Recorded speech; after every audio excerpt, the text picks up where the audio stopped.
After remarrying the scandalous crown prince, my childhood sweetheart who forced me to be his concubine cried himself regretful. On the eve of my wedding, Su Yuten's white moonlight was betrothed to the notorious scandalous crown prince of the capital. Unable to bear seeing his beloved jump into a pit of fire, he rushed to crash the wedding. That very night, the two of them bowed to heaven and earth and entered the bridal chamber. The entire capital waited with bated breath to laugh at me and the Jiang family, yet who would have guessed that the next day, the crown prince climbed over my courtyard wall, leaning against it lazily as he looked at me. Husband's debts are paid by the wife. Su Yuten stole my betrothed, so I want you to compensate me by becoming my crown princess. Is that too much to ask? I nodded my head. It's not too much. I'll marry you, clearly not expecting me to agree to such an absurd condition. Qi Shenglin gaped at me for a long moment before stammering out a response. Why you said it yourself. Don't go back on your word. I'll come to marry you in 3 days. No takebacks. With that, he hopped down from the wall in a hurry, as if fearing I might change my mind. He even stumbled a little on his way out, nearly tripping over his own feet. I watched the scene with amusement, realizing he was not as worthless as the rumors made him out to be. On the contrary, he was kind of endearing. Shortly after Qi Shenglin left, Su Yuten arrived. My expression instantly turned frosty. Mr. Su, you're newlywed. Instead of staying home to accompany your wife, what are you doing here? Su Yuten's face stiffened, forcing an ingratiating smile. Yao Yao, I never wanted things to turn out this way. But Yang Yang is gentle and soft-spoken. I couldn't bear to watch her marry that libertine, or her entire life would be ruined. So he could bear to watch me and the entire Jiang family become the laughingstock of the capital. From the moment he crashed that wedding, the bond between us was severed forever. Please leave, Mr. Su, our engagement is off. Su Yuten frowned, reaching out to grab my hand. Yao Yao, stop being childish. Even if I'm married to her, it won't affect our relationship. Yang Yang is so kind-hearted, she'll never make things difficult for you if you marry into the family.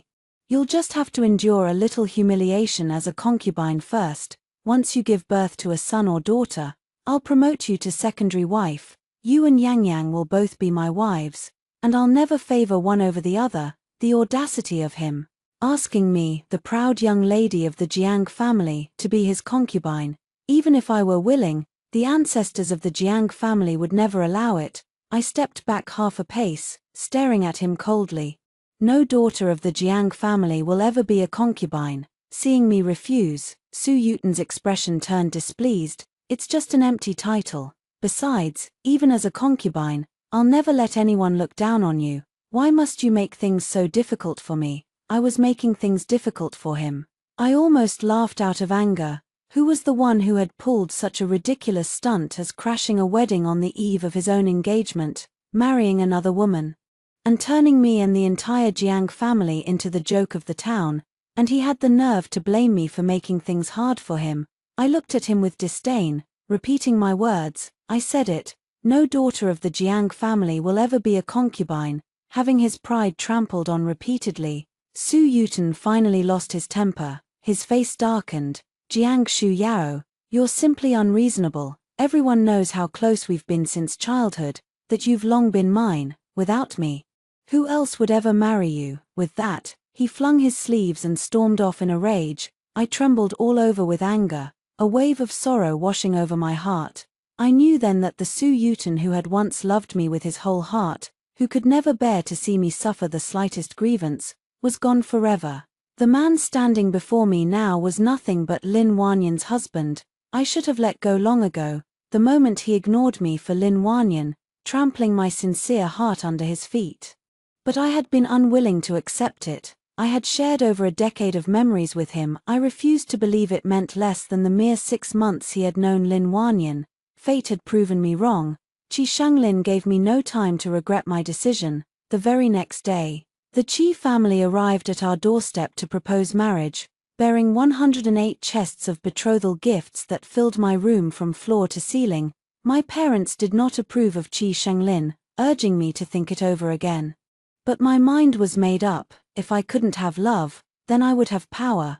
I had to have something. Qi Shenglin might have a bad reputation, but he was the crown prince of Darky. If the legitimate daughter of the Lin family had not refused to marry him, this marriage would never have fallen to Lin Wanyan in the first place. I was just about to order the servants to move the betrothal gifts to the storeroom when Su Yuten walked in, with Lin Wanyan in tow, seeing the mountain of gifts.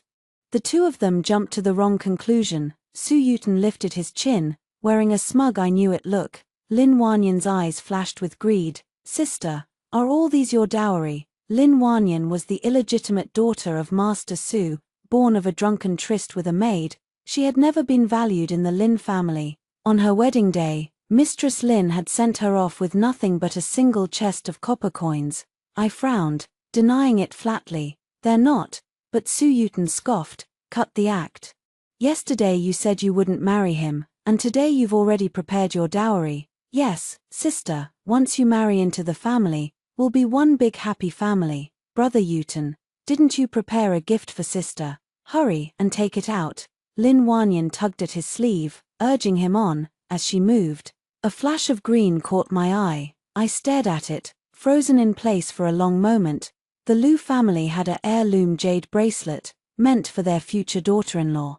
I had dropped hints about it to Su Yuten countless times, but he had always evaded the subject, refusing to give it to me. I never imagined it would end up on Lin Wanyan's wrist. Noticing my gaze, Lin Wanyan deliberately pulled her sleeve up a little higher, flaunting the bracelet for all to see. Reminded by Lin Wanyan, Su Yuten scowled, pulling a wooden hairpin from his bosom and tossing it at me. He wore a look as if he were bestowing some great treasure upon me. "Here, take it." Looking at the shoddily crafted hairpin, its paint already chipped, I let out a cold laugh. He was so generous with Lin Wanyan, yet so stingy with me. I held the hairpin out to him, pushing it back. "No need. Such a fine gift would be better suited for your Miss Lin." At my words, Su Yuten's face instantly turned ashen. Furious at being rejected, he snatched the hairpin back and threw it out the window. "If you don't want it, then it's garbage." Lin Wanyan pouted, stamping her foot feignedly. "Sister, this was specially picked out by Brother Yuten and me. It's a token of our sincere regard." "Oh right, sister, you'll be marrying into the family in a few days. This is a wedding dress I sewed by hand for you. Please accept it." With that, she took the pink wedding dress from the maid's hands and held it out to me. I laughed out of anger. Pink was the color reserved for concubines' wedding dresses. Staring at the triumphant look on Lin Wanyan's face, I finally understood their true purpose in coming here today. They wanted to give me a deliberate slap in the face. They ought to have asked if I would allow it first. In front of Su Yuten, I emphasized my words once again. "I said it before our engagement is over. If you two have nothing else to say, please leave." But it was clear the two of them paid no heed to my words. Lin Wanyan grabbed the dress and tried to drag me toward the inner room.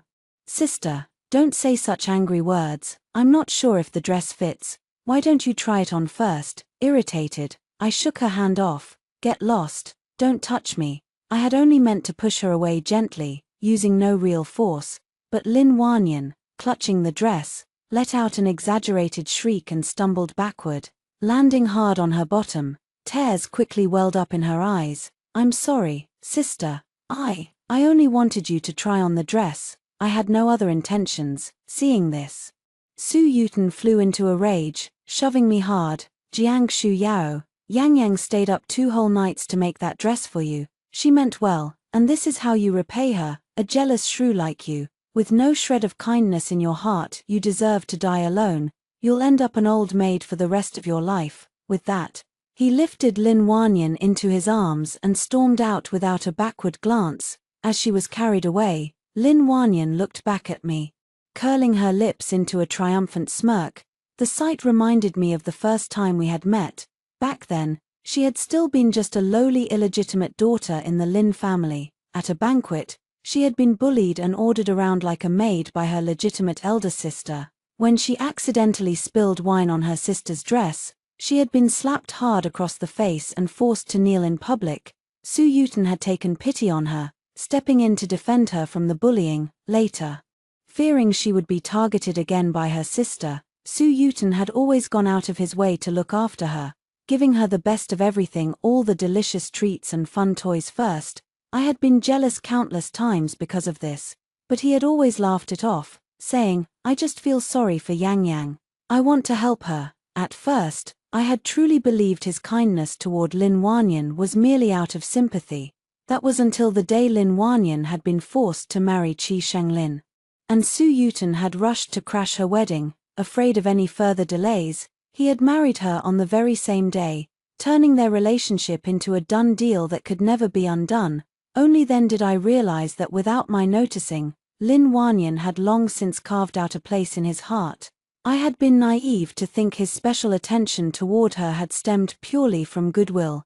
The day before my wedding happened to be the annual lantern festival of our dynasty, the day I loved most of all. Every year before, Su Yuten had always accompanied me to release lanterns by the river.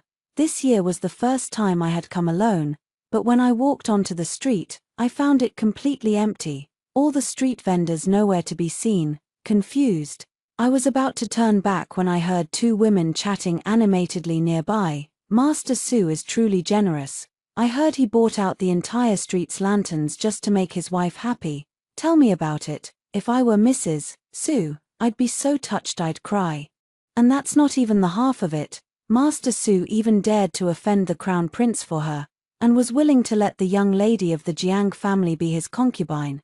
If I could meet a man as good as him, I'd willingly eat vegetarian food for 3 whole years. Hearing this, I curled my lips into a cold, mocking smile.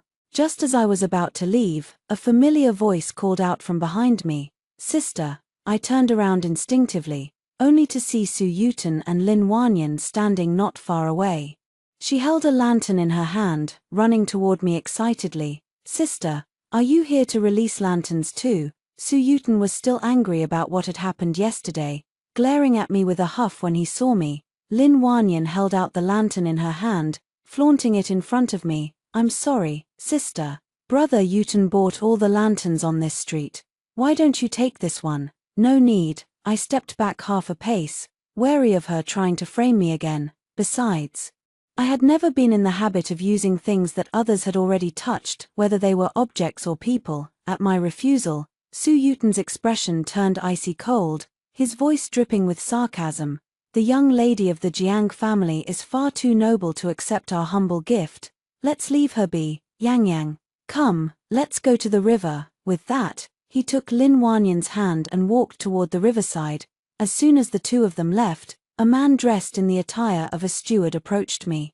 "Miss Jiang, the crown prince sent me to give you this." I stared in astonishment at the lantern in his hand, shaped like a winding stream. Its base bore a bold, unrestrained character yarrow written in brushstrokes.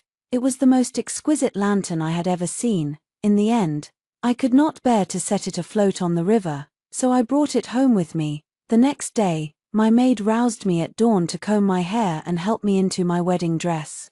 Only then did the reality finally sink in. I was truly getting married, not to Su Yuten, my childhood sweetheart whom I had pined for years, but to Qi Shenglin, the notorious libertine crown prince of the capital.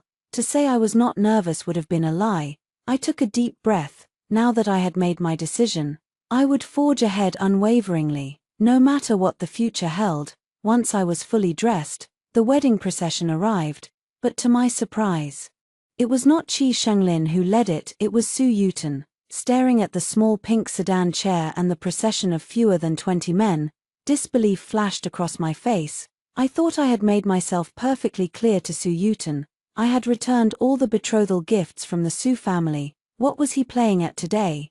Before I could even ask, Su Yuten's face darkened the moment he saw me in my phoenix coronet and red bridal robes. "Jiang Shu Yao, who allowed you to dress like this?" "I'm taking a concubine today, not a wife. Hurry up and change out of that ridiculous outfit at once." His unwarranted rebuke ignited my anger in an instant. "Su Yuten, I've told you countless times our engagement is over. The man I'm marrying today is not you.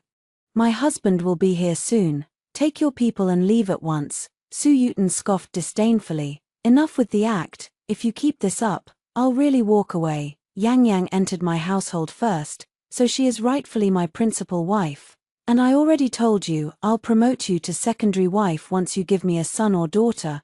Are you really that eager to climb the ranks? I rolled my eyes. This was nothing but his own delusion. When had I ever agreed to such terms? I was about to retort when the sound of musical instruments suddenly erupted behind me. Su Yuten glanced over his shoulder, frowning in confusion. Is someone else from the Jiang family getting married today? No sooner had the words left his mouth than Qi Shenglin galloped forward on horseback, taking the lead as he reined in his steed before me. Spotting Su Yuten and his ragtag procession behind him, he grinned lazily. Well, Master Su, here to steal my crown princess again.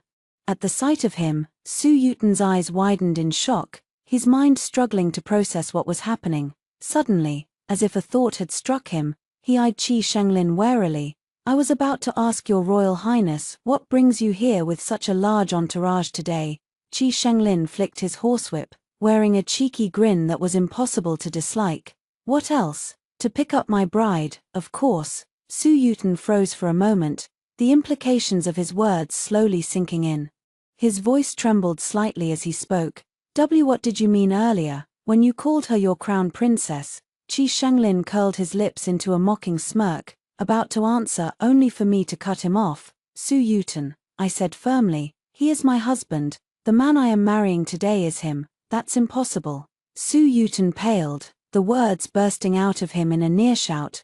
We were betrothed to each other since childhood. How could you possibly marry someone else? How ironic that he still remembered our betrothal, yet he was the one who had broken it first by marrying another woman. When his gaze met mine, a flash of panic crossed Su Yuten's face as the realization hit him. The terror of losing something precious washed over him, and he pointed at Qi Shenglin, his voice urgent. Yao, I know you're angry with me for marrying Yang, but you can't be so reckless as to marry him. Do you even know what kind of man he is? This will ruin you. At his words, a flicker of displeasure crossed Qi Shenglin's eyes. I was growing tired of his constant interference. Su Yuten, I know exactly what I'm doing, I said calmly. I am not marrying him on a whim. If you truly care about me, you will stop this nonsense right now. Qi Shenglin looked amused by my words, casting a scornful glance at Su Yuten. Did you hear that, Master Su? Just then, the matchmaker hurried over to urge us along. The auspicious hour was fast approaching. I stepped past Su Yuten, ready to board the sedan chair, but Su Yuten suddenly lunged forward and grabbed my arm, his voice desperate. Yao, come with me. I will never let you marry him. Qi Shenglin narrowed his eyes, his fingers tightening instinctively around his horsewhip. Master Su, are you really foolish enough to try crashing my wedding again? Su Yuten's eyes glistened with unshed tears. So what if I am? Gone was Qi Shenglin's playful smirk. He let out a cold snort. Then you'd better first ask the whip in my hand if it agrees. The air hung thick with tension, charged with an unspoken sense of impending violence. Su Yuten had already gravely offended the crown prince once before because of Lin Wanyan. Seizing the opportunity, the steward of the Lu family rushed forward, attempting to drag him away. Young master, don't be rash. We can discuss this when we get home. Get out of my way. Su Yuten roughly shook him off, reaching out to me with a pleading look in his eyes. Yao, as long as you come with me, I'll give you anything you want, anything. I stared at him coldly. All I want is for you to stay away from me from now on. Su Yuten's eyes widened in shock, as if he could not believe his ears. By now, Qi Shenglin had grown thoroughly impatient. He shot a meaningful glance at his guards. Two burly guards stepped forward at once, pinning Su Yuten firmly to the ground. As the wedding sedan chair swayed farther and farther away, Su Yuten let out a heart-wrenching roar of despair. Yao, don't go. Yao, come back to me. I did not look back, not even once. The moment he had bowed to heaven and earth with Lin Wanyan, we were already over. The wedding sedan chair jolted and swayed its way to the crown prince's mansion. Qi Shenglin took my hand, preparing to lead me inside. Suddenly, the sound of urgent horse hooves thundered behind us. Somehow, Su Yuten had chased us down again. Qi Shenglin patted my hand reassuringly. Go on in first. Leave him to me. I hesitated for a split second, then stepped resolutely into the mansion. A quarter of an hour later, Qi Shenglin walked in, His clothes were slightly disheveled, but he was unharmed, after all. This was Qi Shenglin's territory. Su Yuten had no right to run amok here. In front of all the wedding guests, Qi Shenglin and I bowed to heaven and earth, sealing our marriage. Once we entered the bridal chamber, I looked at Qi Shenglin apologetically. "I'm sorry about what happened today. I had no idea he would." Qi Shenglin cut me off with a grin. "It's fine. At the end of the day, I'm the one who gets to marry you." I shot him a grateful look, but before I could react, Qi Shenglin leaned in suddenly and planted a soft kiss on my lips, a look of contentment spreading across his face. "Yao Yao, I promise you will never regret choosing me." My face flushed bright red in an instant. My heart began to race uncontrollably. Before I could recover from my shock, Qi Shenglin pulled me into his arms, and we spent the entire night lost in each other's embrace, never once pausing to rest. The next morning, I woke up cursing under my breath. I had heard rumors that Qi Shenglin was a frequent visitor to brothels, so why did he act like a lovesick young man experiencing intimacy for the first time? Insatiable and relentless, I struggled to sit up. Wincing at the soreness in my waist, Qi Shenglin was nowhere to be seen in the room. Just as I was about to go look for him, the sound of two maids chatting drifted in from outside the door. "Master Su knelt outside the mansion all night yesterday. He said he wouldn't get up until the crown princess forgave him. His wife just came and dragged him home by force. They almost got into a fight. It was quite the spectacle. Let me tell you, I thought Master Su loved his wife dearly. He stole her from our crown prince in the first place, so why is he now pining after our crown princess? You wouldn't understand. Men are all the same, they pine for what they can't have. But once they get it, it loses its appeal." The sound of their voices faded away into the distance. I stood rooted to the spot, stunned into silence for a long moment. It was not until Qi Shenglin walked in, holding a bowl of porridge, that I finally snapped out of my daze. "Yao Yao, why aren't you sleeping a little longer?" I shook my head. "I can't fall asleep." Qi Shenglin picked up a spoon, blew on it gently, then held the porridge up to my lips. "You must be hungry. This porridge is delicious, try it." My face turned red again, and I opened my mouth to take a bite. Qi Shenglin did not mention Su Yuten. And I did not ask. From the moment I had decided to let go of the past, Su Yuten had become nothing more than an insignificant stranger to me.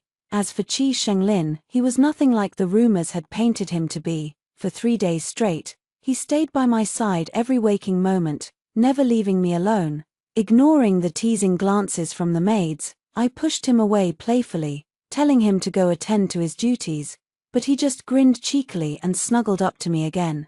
"Staying with you is the most important duty I have right now." And so, 3 days passed in the blink of an eye. On the day we were to return to my parents' home, I had just climbed down from the carriage when I saw a figure rushing toward us from afar. As he drew near, I recognized him immediately. It was none other than Su Yuten. His cheek was bruised a sickly shade of blue, his lip was split open, and there were scratch marks on his face. He looked utterly wretched and disheveled. The moment he saw Qi Shenglin holding my hand, his eyes welled up with tears. I frowned slightly. "Master Su, do you have something to say to me?" A look of agony crossed Su Yuten's face. "Yao Yao, I was wrong about everything. It wasn't until after you married him that I finally realized how much Yanyan's actions hurt you." I nodded calmly. "It's all in the past now." Su Yuten's eyes lit up with hope, thinking I had forgiven him. "Yao Yao, I've already asked Lin Wanyan for a divorce. Can you please give me another chance? I promise I'll never make such a mistake again."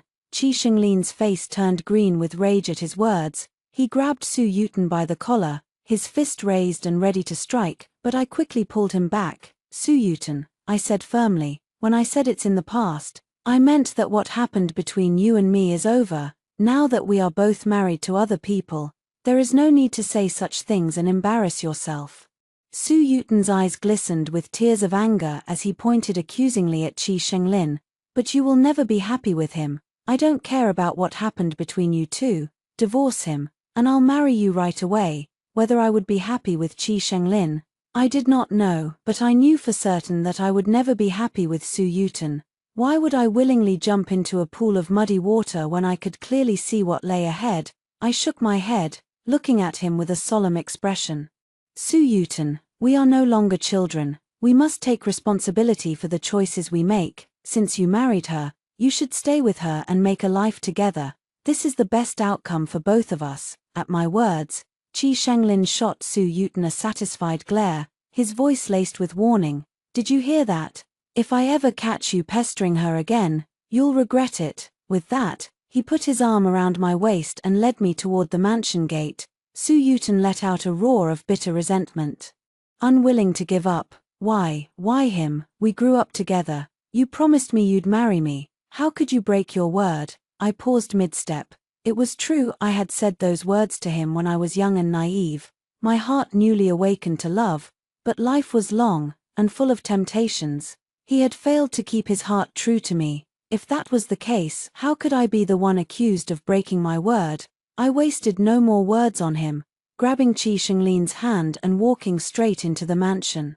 But Su Yuten paid absolutely no heed to what I had said that day. Word on the street was that he and Lin Wanyan had been quarreling fiercely over the divorce ever since. A few days later, I went to a gathering with my girlfriends. Out of nowhere, Lin Wanyan burst into the room and dropped to her knees before me without a second's hesitation. "Sister, please give Brother Yuten back to me. I can't live without him, I really can't," Lin Wanyan wailed, her face streaked with tears and snot. Everyone's eyes darted toward us instinctively. I frowned. "Get up first." She shook her head, tears streaming down her cheeks. "No, I won't get up until you agree." I fought the urge to roll my eyes. Truly, she and Su Yuten were made for each other, even their ways of throwing tantrums were identical. I took a deep breath, explaining patiently, "Whatever happened between Su Yuten and me is long in the past.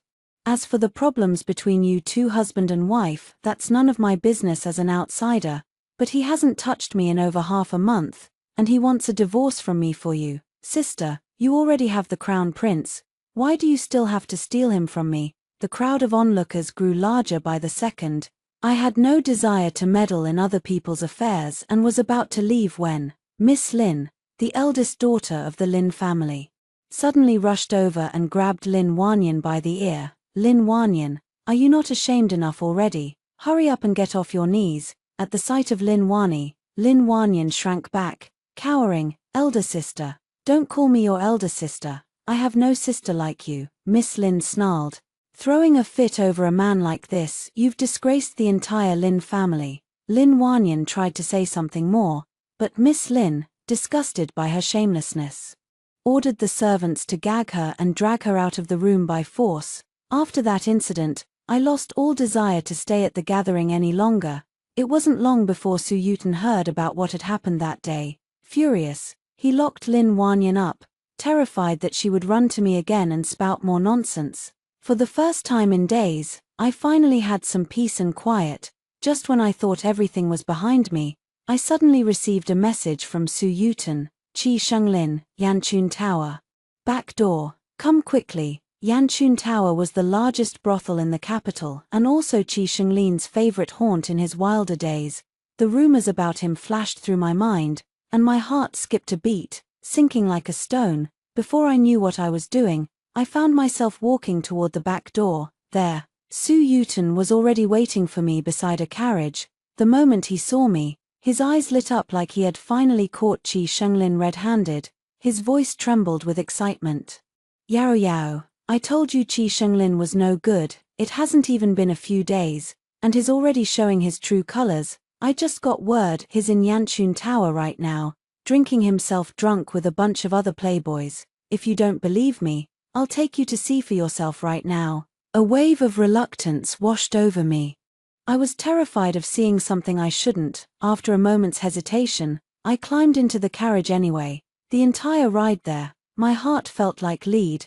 Learning that Qi Shenglin had gone to Yanchun Tower hurt 100 times more than when I'd found out Su Yuten had married Lin Wanyan. Seeing how downcast I looked, Su Yuten wisely kept his mouth shut. I followed Su Yuten through the back door, walking unimpeded all the way to a private room. As soon as we drew near, I heard Qi Shenglin's voice. My heart plummeted to the pit of my stomach, but the next second, I heard him say, "Let me make this clear, if you guys invite me to a place like this again, I won't come." Whoa, Since when did the crown prince become a henpecked husband? Someone teased. You guys have no idea, he's had a crush on Jiang Shu Yarrow since they were kids. He finally managed to marry her, so of course he's treating her like a precious treasure, another voice explained. The men inside the room perked up, curiosity piqued. What's the story between him and Jiang Shu Yarrow? Spill the tea. Do you guys still remember the time he got lost as a kid? Jiang Shu Yarrow found him back then. She thought he was a beggar and gave him a silver ingot. After that, he climbed over her courtyard wall every single night, scared the poor girl so bad she didn't dare sleep alone for ages. And when he found out she was betrothed to that Su kid, he cried for days. My eyebrows shot up in surprise. I did remember that incident now. There had been a dark figure lurking on my wall every night back then. I'd thought it was a ghost, so terrified that I hadn't dared sleep alone for a long time. I'd never imagined that figure had been Qi Shenglin. Hey Shenglin, I remember you even filled an entire room with portraits of Jiang Shu Yarrow back then, just to gaze at them and think of her. Did you ever throw those paintings away? I held my breath instinctively, listening intently. Then I heard Qi Shenglin's voice ring out, clear and sure. No, haha. So when Su Yuten crashed the wedding and stole Lin Wanyan away from him, was that actually exactly what he wanted? Shenglin never wanted to marry anyone with the surname Lin in the first place. It was his mother who forced the marriage on him. Besides, if he hadn't let his guard down on purpose, do you really think Su Yuten could have stolen his fiancé from right under his nose that easily? At those words, Su Yuten's face turned ashen. He had brought me here to catch Qi Shenglin cheating, never expecting to hear this instead. In the end, he was the only fool in this whole mess. Too humiliated to stay any longer, Su Yuten fled the scene in a hurry. In that moment, he finally realized he had lost completely and utterly. He let out a bitter, self-deprecating laugh. Yao Yao, do you think I'm stupid? I was the one who pushed you into his arms with my own 2 hands. And I said so many terrible things to you. You must hate me, don't you? Tears of regret streamed down his face as he spoke. I looked at him quietly, my voice calm and steady. Su Yuten, I'll admit it, once upon a time, I really did like you. So much so that I dreamed of marrying you every night. But that was once upon a time. Now I'm living a happy life. I don't want him to be upset because of you. So from now on, when we see each other, let's pretend we don't know each other, okay? Su Yuten hung his head, falling silent for a long time. Just when I thought he would never answer, he nodded slowly, his figure looking smaller and more desolate than ever. He had arrived here brimming with pride and triumph, but left with his tail between his legs, utterly dejected, watching his retreating back. I knew for certain that this time, Su Yuten and I were truly over. I did not go back to disturb Qi Shenglin. Instead, I returned to the Crown Prince's mansion and made my way to his study. Even though I had braced myself for what I might see, I still froze in shock the moment I stepped inside the room. The walls were covered from floor to ceiling with portraits of me. Judging by the faded ink, these paintings were already several years old. Every single brushstroke was filled with his love for me. A warm, fuzzy feeling spread through my chest, and my eyes couldn't help but grow moist. When Qi Shenglin returned to the mansion and saw me standing there with red, teary eyes, he paled with fright. He rushed over to me, pulling me into his arms in a panic, his voice tight with worry. Yao Yao, why are you crying? Did I do something wrong, or did someone bully you? My heart is weak, please don't scare me like this. I couldn't hold back any longer, burying my face in his chest and sobbing.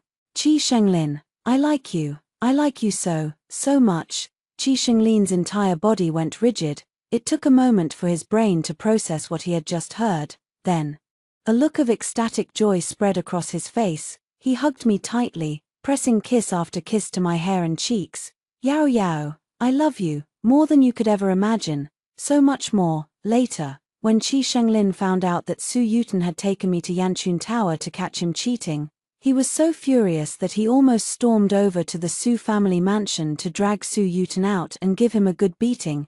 He also assured me repeatedly that even though he had visited Yanchun Tower in the past, he had never laid so much as a finger on any of the women there. Afraid that I wouldn't believe him, he even tried to get down on his knees and swear an oath to heaven. I watched him with amusement. Ever since I had seen those portraits, I had understood the depth of his feelings for me, and I believed every word he said. For a fleeting moment, I felt an overwhelming sense of gratitude, grateful that Qi Shenglin and I had not missed each other. Not long after that, a scandal rocked the entire capital, this time involving the Su family. Su Yuten was dead set on divorcing Lin Wanyan. Naturally, Lin Wanyan refused to agree. The two of them had a violent, screaming fight. After that, Lin Wanyan actually poisoned Su Yuten's food, intending to kill him and die alongside him in a murder-suicide. Lin Wanyan died in the end. Su Yuten was lucky enough to be rescued in time, saving his life, but the poison had seeped deep into his lungs, leaving him a permanent invalid who would have to rely on medicine for the rest of his days. When I heard the news, I couldn't help but let out a long, heartfelt sigh. But his problems were no longer any concern of mine. When I had first married Qi Shenglin, I had been prepared to live with him as nothing more than cordial strangers, putting on a show of being a happy couple for the sake of appearances. I had never dreamed that I would end up finding the greatest love of my life. Happiness was right in front of me. This time, I was determined to hold on to it tightly. And now, let's move on to our next story. **** is a top 3 scholar now. How could he still remember a worn-out wife like me? ****, I was crying my heart out. Putting on a dramatic show. So about this remarriage thing, could you please help me look for a suitable match? Auntie. The old auntie looked at me with genuine sympathy, squeezing my hand tightly and nodding her head, ready to agree, when a faint, low voice suddenly drifted over from behind me. Madam, I froze. My body went rigid as I slowly turned around. My gaze locked onto my husband, the newly crowned top 3 scholar, who was looking at me with a meaningful glint in his eyes. Jin has come to take you to the capital. After Lin Jin had achieved the prestigious rank of top 3 scholar in the imperial examinations, he had been delayed in returning home. The villagers all looked at me with pity in their eyes. They were all convinced that Lin Jin had made a name for himself and was now going to abandon me, his plain, uneducated wife from his humble beginnings, and I certainly lived up to their expectations. After shedding a few dramatic tears for show, I immediately set about busily arranging my remarriage. If it hadn't been for my late father's dying wish, Lin Jin and I would have never ended up together in the first place. Now that we were going our separate ways, good riddance. But just when the matchmaker was about to arrive at my doorstep with potential suitors, Lin Jin came back. Lin Jin, the young and handsome top 3 scholar, had become the most sought-after bachelor in the capital. Countless wealthy and powerful families were eager to snatch him up as a son-in-law right after the imperial examinations. Some offered him power and influence, others tempted him with immense wealth. But Lin Jin, thinking of his wife waiting patiently for him back in his hometown, furrowed his brows and turned them all down one by one, to ensure that his wife would have a place to stay once she arrived in the capital. He had delayed his journey home for a while to purchase and settle into a new mansion. Only then had he hurried back to his hometown. But when he finally reached his front door, the sight that greeted him was his wife, sitting there weeping her heart out, busy making arrangements to remarry. Being caught red-handed by my husband while plotting to remarry was beyond awkward. Lin Jin politely saw the matchmaker off, then turned around to face me. "The hour is getting late, madam. Have you had your dinner yet?" I felt like the guiltiest person alive. Even if Lin Jin were to divorce me on the spot, I would have deserved it. How dare I let a distinguished top 3 scholar, a man whose hands were meant for holding a brush and writing essays, cook for me? Overwhelmed with shame, I shoveled 2 more mouthfuls of rice into my mouth. But I had to admit it, Lin Jin was an excellent cook. The bowl of rice in front of me and the plates of food on the table were soon completely empty. Just as I was sitting there, rubbing my round, contented belly with a satisfied smile on my face, Lin Jin spoke up, his voice calm and even. "Has madam finished her meal?" I nodded my head. He sat up straight, his posture impeccable. "Then perhaps we should discuss this matter of your remarriage." At his words, I choked on my own saliva, coughing violently. Lin Jin's heart was not untouched by the sight of his wife, eager to remarry barely days after he had left home. A strange, unfamiliar feeling of frustration and irritation slowly washed over him. He hadn't touched a single bite of the dinner he had cooked with his own hands. It had taken all his self-control to wait patiently until she had finished eating. Now, Lin Jin sat up straight, his lips pressed together in a thin line, waiting silently for her to explain herself. But instead of an explanation, he was greeted by the sound of her coughing her lungs out, her face turning bright red from the effort. Her slender, delicate body trembled violently with each cough, looking so fragile and vulnerable it made his heart ache. He thought back to the days before he ranked among the top 3 scholars in the imperial examination, when their family had been destitute. Ever since she married him, she had never lived a single day of ease. The anger simmering in Lin Jin's heart instantly deflated by half. Then he saw her gently tugging at his sleeve, gazing up at him with those timid, deer-like eyes. The strange, flustered feeling that had been gnawing at him earlier dissipated completely, like receding tide. But suddenly, she covered her face with a handkerchief. Her thin shoulders trembled violently as she sobbed. "Husband, I was wrong. I shouldn't have doubted you. I thought you really would abandon me, just like the villagers said." Hiccup. Abandon a worn-out wife like me. Hiccup. Watching her cry so hard she could barely catch her breath, her words broken by hiccups. Lin Jin's heart clenched tightly with worry. He paused, at a loss for what to do, and patted her back awkwardly to comfort her. "Don't cry, my lady. I never meant to blame you." But instead of calming down, she cried even louder, as if she had bottled up all her grievances and had nowhere else to pour them out. But what had he done wrong? Lin Jin began to reflect on his own actions. "I felt a surge of overwhelming guilt so strong it made me tongue-tied. I sounded like an old woman on her deathbed, weak and fragile from a lingering illness, afraid that Lin Jin would fly into a rage and chase me around with a kitchen knife. I pressed my handkerchief to my face and knelt before him, confessing my sins with snot and tears streaming down my cheeks. As I cried, the tears turned genuine. I was filled with regret. I'd been too slow. Now my plan to remarry was completely ruined. Wah." Lin Jin said he didn't blame me, yet I cried even harder. Why didn't he take this chance to divorce me? We were totally incompatible. He spent his days reciting poetry and writing essays. I could barely recognize a single character. He immersed himself in the 4 books and 5 classics. I lazed on the couch flipping through picture books all day long.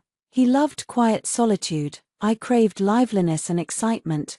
My new best friend Ahua had studied with her elder brother for a few days. She described me as calm as a maiden when still, but wild as a mad dog when on the move. It was a total insult to such an elegant name like Jiang Zijin. I remembered when Lin Jin had been preparing for the imperial examination, burying himself in his studies at home. To avoid disturbing him, I hadn't even dared to breathe too loudly, forcing myself to behave like a well-behaved lady for months on end. Lin Jin had praised me for being gentle and demure. I'd smiled sweetly on the outside, while cursing him inwardly. As soon as he left for the capital to take the exam, I'd let out a huge sigh of relief and immediately run to Ahua's house to vent my frustrations. Later, when I heard the rumors that Lin Jin had grown tired of me and refused to come back to fetch me, I'd been over the moon with joy. But my days of freedom were short-lived. He'd actually come back. I looked up at the sky in despair. This was simply unbearable, watching his wife dissolve into a puddle of tears before him. Lin Jin was consumed by remorse. It was all his fault. He'd neglected Zijin, leaving her feeling so insecure that even the slightest rumor had made her panic and rush to find a new husband. How could he ever abandon her? Before Master Jiang passed away, he had entrusted Zijin to his care. She was not just his wife, she was a responsibility he carried on his shoulders. Lin Jin's thoughts drifted back to the day Zijin first married him.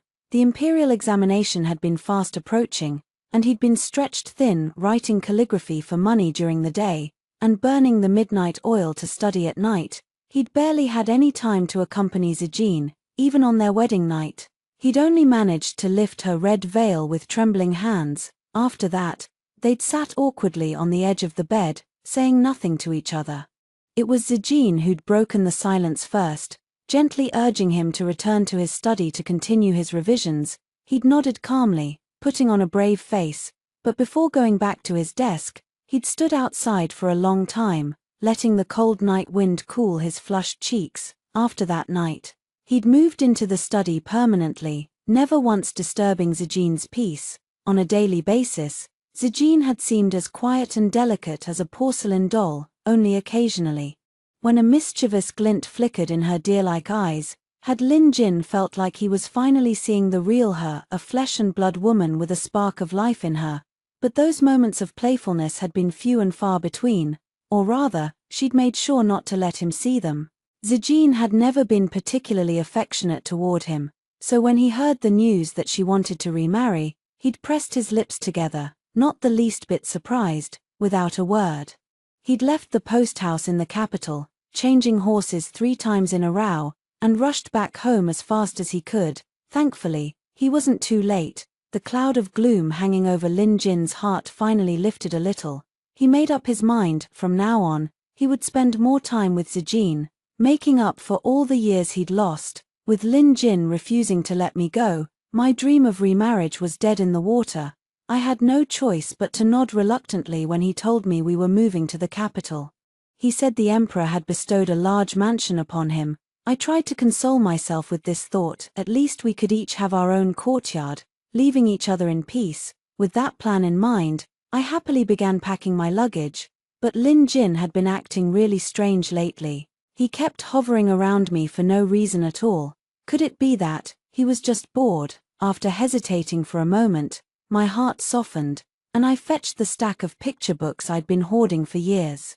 Offering them to Lin Jin as a gift, Lin Jin had treated me well enough, it was only fair that I returned the favor, wasn't it? Watching her pull out the picture books from under her bed like a child showing off her most prized possessions, Lin Jin couldn't help but laugh and shake his head. He'd never been one for reading such trivial things. The only reason he'd been lingering around her was because he wanted to spend more time with her, not because he had nothing better to do. But looking into her earnest eyes, Lin Jin hesitated for a moment before reaching out to take the books from her.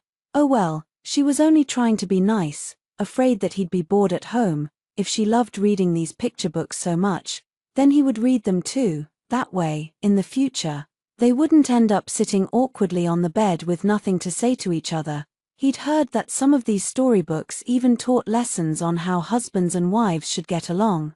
Filled with a thirst for knowledge, Lin Jin opened the first picture book, but after flipping through just 2 pages, he slammed it shut with a loud bang. When Lin Jin came back to me, holding the picture book in his hand, the tips of his ears were bright red as blood. I stared at him in confusion.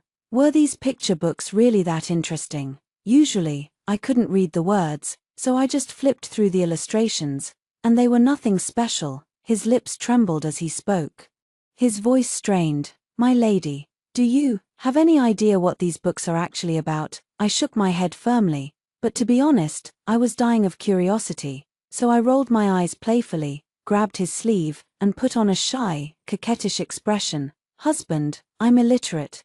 I can't read a single word in these books. If you have some free time, could you read them aloud to me? But Lin Jin jumped back as if he'd been burned by fire. He snatched his sleeve out of my hand in a fluster, tossed the picture books back to me, and stammered, I suddenly remembered I have urgent business to attend to. I'll come back to accompany you another day. With that, he fled back to his study, slamming the door shut behind him. I glared at his retreating back, stamping my foot in frustration. Urgent business, my foot. He hadn't done a single productive thing since he came back home. It was all just an excuse. Fine, if he didn't want to read to me, then forget it. When we get to the capital, I'll take his salary and hire 10 handsome young men to read to me day and night. Lin Jin had stormed into her room full of righteous indignation, ready to confront her, but he'd ended up fleeing like a coward. He didn't dare to face her. He could only shut himself in his study. Sitting at his desk and rubbing his throbbing temples, Lin Jin pulled out a travelogue from his bookshelf and spread it open on the desk. But try as he might, he couldn't focus on a single word. He sat there in a daze for the entire afternoon. That night, Lin Jin lay down on the couch in his study without even bothering to take off his clothes. As soon as he closed his eyes, his mind was flooded with images from the picture book he'd read earlier, and the memory of her pulling at his sleeve, begging him to read to her, her bright, lively eyes sparkling with mischief. The bold, explicit words from the book kept swirling around in his head. In his dazed state, Lin Jin drifted off to sleep. Dreaming that he'd turned into the poor scholar from the storybook. It was late at night, and he was burning the midnight oil, pouring over his books. Suddenly, there was a soft knock on his study door. He got up to open it, and found a pair of delicate hands resting gently on the doorframe. Standing outside was a woman with a seductive gait, looking like a fox spirit come to drain his life force. "The night is cold and dewy, young master, could you spare me a place to stay for the night?" But then the woman looked up, and her face was identical to his wife's. Her clear, innocent deer-like eyes reflected his own image. Her eyes shimmered with affection as she parted her red lips and whispered softly, "Husband." The next morning, Lin Jin woke up with a dark scowl on his face. Getting up at the crack of dawn, I yawned loudly as I opened my window, and saw Lin Jin standing in the courtyard, dark circles under his eyes, hanging up the bedding to dry. I stared at him speechlessly. Were all scholars this obsessed with cleanliness? Was he willing to sacrifice his sleep just to do the laundry at dawn? With a loud bang, I slammed the window shut again. Lin Jin had brought back a lot of silver with him from the capital. He'd hired servants to pack our luggage. So I didn't have to lift a finger. Bored out of my mind, I just leaned back on my couch and picked up a picture book to read, when there was a knock on my door. Standing outside was none other than Lin Jin, the man who'd claimed to be swamped with urgent business. I waved him in generously, but as soon as I turned my back, I rolled my eyes at him so hard they almost got stuck. I flopped back down on the couch and continued reading my book, ignoring him completely as if he were nothing more than a wooden post. But to my annoyance, this wooden post showed up at my door bright and early every single day for the next few days. As soon as he stepped inside, he'd sit down on the stool beside my bed and stare at me in silence, without saying a single word. Did I have flowers growing on my face? Was I really that fascinating to look at? I finally reached my breaking point, under Lin Jin's bewildered gaze. I slammed the door shut behind me and ran to Ahua's house to pour out my grievances, hoping she could give me some advice. But to my disappointment, the house was empty. The entire Hua family had moved away without a word, leaving nothing but a letter for me. I didn't even bother to open the letter. I wandered back home in a daze, missing my partner in crime Ahua terribly, feeling utterly dejected and listless. But halfway there, a sudden realization hit me like a bolt of lightning. When Zijin announced that she wanted to take the initiative to leave him, Lin Jin's eyebrows twitched violently in anger. She looked at him with a knowing smile, her tone surprisingly light and relieved. "I'm foolish and unworthy of you, husband. I beg to leave your household of my own accord, giving up my position as your wife, so that you may find a virtuous new bride in the future. Of course," she added, raising an eyebrow playfully, a teasing glint in her eyes. "If you've already taken a new wife in your mansion in the capital, I'll be genuinely happy for you, and I promise I won't make a scene or stand in your way." Watching her pretend to be nonchalant, as if his feelings meant nothing to her, Lin Jin felt a sharp pain in his chest, like someone had punched him right in the heart. Yesterday afternoon, after waking up from my nap, it had suddenly all clicked into place. First, Lin Jin had lingered in the capital for days after passing the exam, refusing to come home. Then, as soon as he returned, he'd started acting all weird, hovering around me non-stop every single day.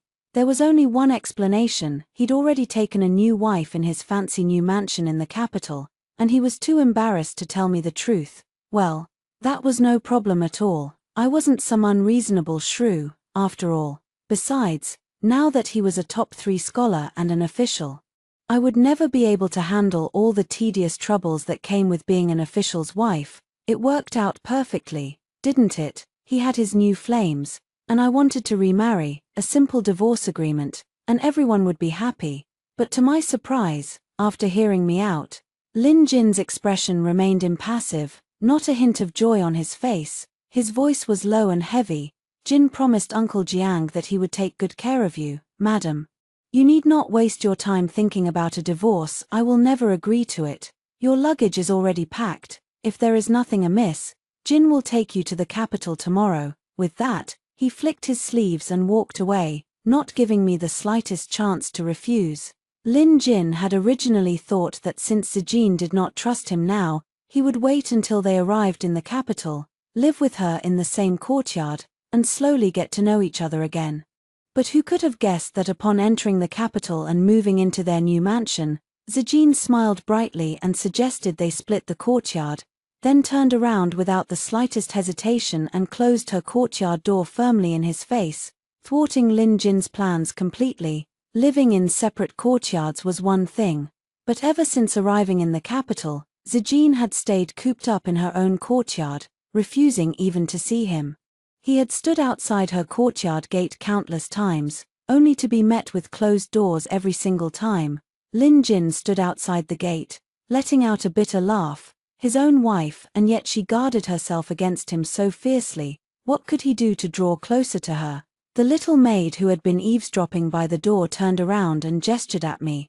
I mouthed silently to her. "He's gone." The maid nodded. I quickly grabbed her hand, threw open the courtyard door, and whispered excitedly, let's go shopping in the street." As we walked, I grumbled under my breath, Lin Jin has nothing better to do all day than loiter outside my courtyard gate. It's gotten so bad that every time I go out, I feel like I'm sneaking around like a thief. This can't go on. I have to think of a way to stop this.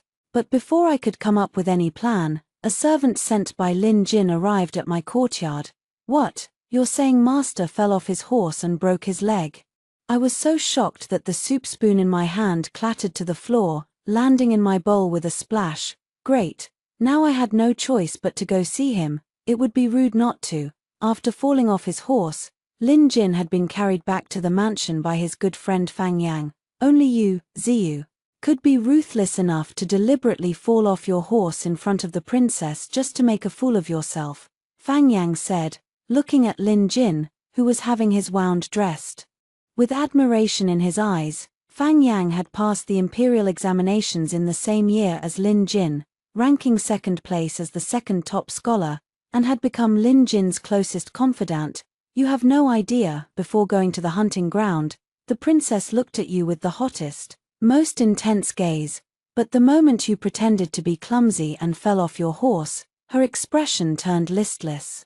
And she immediately asked His Majesty to arrange a marriage between her and the top scholar. Fang Yang shook his folding fan, sighing with feeling. "Thank goodness I, the second top scholar, am just plain looking. If the princess had taken a fancy to me, my wife would have made my life a living hell with her tantrums." Seeing Lin Jin just bow his head in silence, focused solely on changing his bandages, Fang Yang patted him on the shoulder teasingly. "Hey, Ziyu, this bandage-changing business should be left to your wife.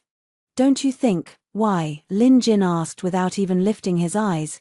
"Jin can manage it perfectly well on his own. Why trouble madam with such a trivial matter?" Fang Yang clicked his tongue softly. "You just don't get it, do you? If she helps you change your bandages and sees how badly injured you are, she will naturally feel sorry for you." Lin Jin made no comment, but deep down, he had never once thought of using his injury to gain her sympathy. Besides, when he had fallen off his horse, a sharp stone had sliced a deep gash in his leg, leaving it a bloody, gruesome mess. Lin Jin had no intention of letting Zijin see such a horrifying wound. Fang Yang leaned in closer, lowering his voice to a conspiratorial whisper. "Ziyu, you need to give your wife a chance to take the initiative to care for you." "Take the initiative to care for him." Lin Jin thought of Zijin's tightly shut courtyard gate, and let out a bitter laugh, shaking his head. "It is my own fault. I neglected her so much while I was busy preparing for the imperial examinations. Now she runs away at the mere sight of me. How could she possibly take the initiative to care for me?" Seeing that Lin Jin was being so stubborn, Fang Yang grew anxious, his face creased with frustration. "Then you need to take the initiative to ask her. Pretend your injury is worse than it is. Play the poor victim a little. If your wife's heart softens, she might just agree to take care of you. If she comes to help you change your bandages every day, you two will naturally grow closer with all this back and forth." At the words "grow closer," Lin Jin's hand finally paused mid-motion as he applied the medicine. "But, pretend to be injured and play the victim." Lin Jin frowned slightly. If he really did such a thing, he had no idea how Zijin would react. "Master, how are you feeling? Please don't leave me alone." Wah! I threw myself on the edge of Lin Jin's bed, weeping copiously. My voice thick with sobs. It was just, damn it, who the hell soaked my handkerchief in chili water? I specifically asked for onion juice. Onion juice. I had originally only planned to come over for a quick courtesy visit, dab a little raw onion juice on my handkerchief to irritate my eyes, squeeze out a few fake tears to show my concern, then make a run for it. But who knew that the chili water would trigger such a flood of tears, making my eyes turn bright red and puffy, looking absolutely pitiful. Much to Lin Jin's obvious surprise and genuine emotion.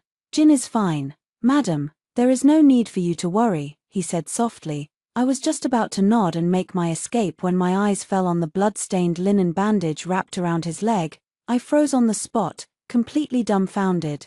I stared at him in utter shock, the words tumbling out of my mouth before I could stop them. "This is fine, master, doesn't this hurt you?" At my words, the corners of Lin Jin's mouth twitched slightly, and he let out a soft cough. "This minor pain is bearable, it's just, Jin has a small favor to ask of you. Madam, I wonder if you would be willing to help. We were living under the same roof after all, it would be rude of me to refuse to help when he was injured." I rolled up my sleeves, determined, of course. "What is it? Just say the word." The imperial physician said Jin's wound is deep, and I occasionally suffer from high fevers at night. Would madam be willing to move into my courtyard to stay with me for a few days? Stay with him, in the same courtyard, or the same room? I was stunned into silence once again, but then I thought about how he was injured and in need of care. After hesitating for a moment, I finally nodded my head. Lin Jin had never expected that Fang Yang's idea would work so brilliantly. Not only had Zijin cried until her eyes were red and swollen, but she had even agreed to move in to stay with him. But the main courtyard was spacious apart from his own bedroom.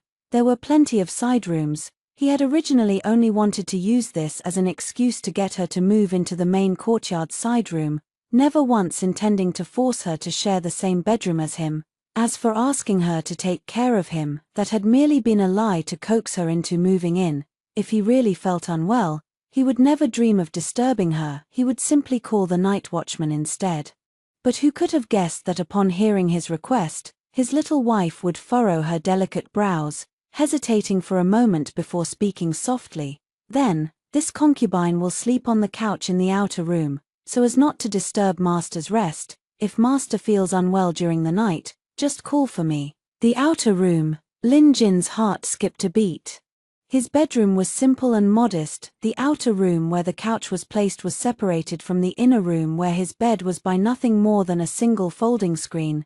That night, Zijin really did carry her bedding over and spread it out on the soft couch in the outer room. She was wearing a thin nightgown. After greeting him good night, she lay down and quickly fell asleep, to avoid disturbing her slumber with the light. Lin Jin propped himself up on his good arm and blew out the candle beside his bed. The room was plunged into complete darkness. Before long, the sound of her steady, even breathing drifted over from the outer room. Lin Jin lay on his bed. Sharing the same room with his wife, he had thought he would feel a sense of peace and contentment in his heart, but instead, he felt a familiar surge of warmth and restlessness coursing through his veins once again. His heart beat faster and faster. Thudding loudly in his chest, he silently cursed himself for being such a beast. Yet no matter how hard he tried, he couldn't stop his mind from growing hotter and dizzier by the second. Eventually, he drifted off into a drowsy, half-conscious state. When I woke up early the next morning, the scorching heat radiating from Lin Jin's forehead made my heart skip a beat in alarm. I scrambled out of bed as fast as I could, rushing to fetch the imperial physician. Thankfully, we managed to bring his fever down just in time, saving his life. But that burning forehead I had felt that morning had seared not only my palm but also my conscience. I had clearly promised to take care of him, yet I had slept like a log all night long. To prevent such a tragedy from happening again, I gritted my teeth, made up my mind, and carried my bedding over to spread it directly on Lin Jin's bed. He stared at me in utter disbelief, his eyes wide with shock. I could only force myself to explain awkwardly, "If master does not mind, This concubine will sleep beside you from now on. That way, if you feel unwell during the night, I will be able to notice it immediately." Lin Jin's Adam's apple bobbed up and down. He turned his head away, avoiding my gaze. "Thank you for your concern, Madam. Jin has no objections." No objections was good enough for me. I let out a sigh of relief, then wrapped myself up tightly in my blanket. After settling in, a sudden thought occurred to me, and I added quickly, "Oh right, Master, about that. I'm a very restless sleeper at night. If I accidentally disturb or offend you in my sleep, Master can just push my wandering hands and feet away without hesitation. No need to be polite with me." Lin Jin lay with his back to me, remaining silent for a long time before finally letting out a soft hum. With that reassurance, I closed my eyes and fell asleep with peace of mind. Lin Jin had never, in his wildest dreams, imagined that Zijin would be willing to share the same bed with him just to take care of his injury. His heart was overflowing with gratitude and tenderness. For a long time, he lay awake, unable to fall asleep. He listened as her breathing gradually slowed and deepened, indicating that she had fallen into a deep sleep. Carefully, Lin Jin rolled over on his side to face her. Moonlight streamed through the window, spilling onto the edge of the bed. Lin Jin still had no trace of sleepiness. Instead, he found himself gazing at her, his eyes tracing the delicate contours of her eyebrows and eyes over and over again, as if he could never get enough of the sight. Even after Zijin had fallen completely asleep and started to toss and turn, just as she had warned him she would, Lin Jin still lay awake, watching over her silently. He watched as she kicked off her blanket with practiced ease in her sleep, and a soft, fond smile tugged at the corners of his lips. His leg injury was still not fully healed, but he was afraid she would catch a cold. Reluctantly, he propped himself up on his elbow, leaning forward slightly. He stretched out one arm, carefully reaching around the sleeping figure beside him to grab the edge of the blanket she had kicked to the side of the bed. Just as he was about to tuck the blanket back around her gently, the person beneath him suddenly opened her eyes. Lin Jin froze, completely dumbfounded. Before he could even react, a sharp gust of wind from a palm strike, infused with a hint of anger, came hurtling toward his face. I was sound asleep when I suddenly felt someone tugging at my blanket. I pried one eye open a crack, squinting blearily in the direction of the disturbance. In the dim moonlight, I saw a dark figure leaning over me, pressing down closer and closer. In that split second, my hand reacted faster than my brain, and so, with a resounding slap, two people were left completely dumbfounded. By the time I finally snapped back to my senses, a bright red palm print was already blooming across Lin Jin's face. My eyes fell on Lin Jin's hand, which was still clutching the edge of my blanket, and it finally dawned on me he had only been trying to do me a kindness by tucking my blanket back in, but instead, I had slapped him right across the face. A wave of awkwardness and shame washed over me, making me wish I could just lie there motionless and pretend to be dead forever. But pretending to be dead would solve nothing. I had to find a way to make amends. I heard that applying a peeled, hard-boiled egg to a bruise could help reduce the swelling quickly. So I pinned Lin Jin down on the bed and spent several days in a row rubbing his face with warm eggs. At first, Lin Jin had struggled and resisted, trying to push me away, but eventually, worn down by my relentless persistence, he had no choice but to resign himself to his fate, letting me rub his face as much as I pleased. As the days went by, the two of us grew much more familiar and comfortable with each other. Later, the swelling on his face finally subsided completely, but surprisingly, the two of us no longer sat in awkward silence whenever we were together, as we had in the past. Instead, we had somehow become as close as good friends, or rather, good brothers. Especially since Lin Jin's leg injury was still not fully healed, making it difficult for him to move around, I took the initiative to run errands and fetch things for him. For instance, he hated the thought of strangers entering his study, so the task of retrieving books and official documents from his study naturally fell to me. One day, he caught sight of the peach tree outside the window sprouting new branches, a single blossom-laden twig peeking through the window. His eyes lit up instantly. Having spent so many days together, I immediately knew from the look on his face that he was either itching to compose a poem or pick up his brush to paint, so I set aside the embroidery I was working on, resigned to my fate, and headed to the study to fetch his ink, brush, paper, and inkstone for him. Lin Jin had told me exactly where he kept his usual painting supplies. Following his instructions, I found several stacks of hemp paper just as he'd said. In addition to that, tucked away in the corner of the wooden cabinet were several rolls of silk fabric. I remembered that many of the famous paintings in my late father's collection had been painted on silk. Pausing for a moment, I eventually reached out and grabbed one of the rolls at random. No point in making Lin Jin come all the way back to fetch it later if he suddenly decided he wanted to use silk instead. But who could have guessed that the silk roll hadn't been tied securely the moment my fingers touched it? The roll unraveled completely, revealing a fully colored painting hidden inside. Staring at the contents of the painting, my eyebrows shot up in sheer surprise. The peach blossom branch taking shape on the hemp paper, Lin Jin set down his brush, lifting his head. He happened to catch sight of Zijin sitting on a small wooden stool by the window, leaning against the frame, dozing lazily in the warm sunlight. His fingers paused mid-air, for a fleeting moment. He was overcome with the urge to paint her into the scene beneath the peach blossoms as well, but the soft clink of his brush against the inkstone was enough to startle the very beauty who should have been in the painting awake. Finished already, she rubbed her sleepy eyes. Rising unsteadily from the stool and walking toward his desk, Lin Jin assumed she wanted to see his newly finished painting. His knuckles tensed slightly as he subtly moved his hand to cover the small imperfections hidden in the corner of the paper, but to his surprise, Zijin merely glanced at his new painting before her gaze drifted to the clean roll of silk fabric he had discarded on the side. She asked casually, as if the thought had just crossed her mind, "Master, why don't you use silk fabric for your paintings?" This concubine remembers that many masterpieces by famous artists were painted on silk. Lin Jin let out a soft laugh, completely caught off guard that this was what had piqued her interest. Painting on silk is far more troublesome. Grinding the ink, preparing the silk with a special paste, sketching the outlines, applying the colors, it takes days, if not weeks, to complete. It's not suitable for painting on a whim. Zijin nodded, uttering a soft "oh," and asked no further questions. Instead, her eyes wandered aimlessly, looking as if her mind was a million miles away. Lin Jin couldn't help but feel puzzled. Usually, Zijin had little to no interest in painting or calligraphy. Why had she bothered to stay by his side today, watching him paint with such patience?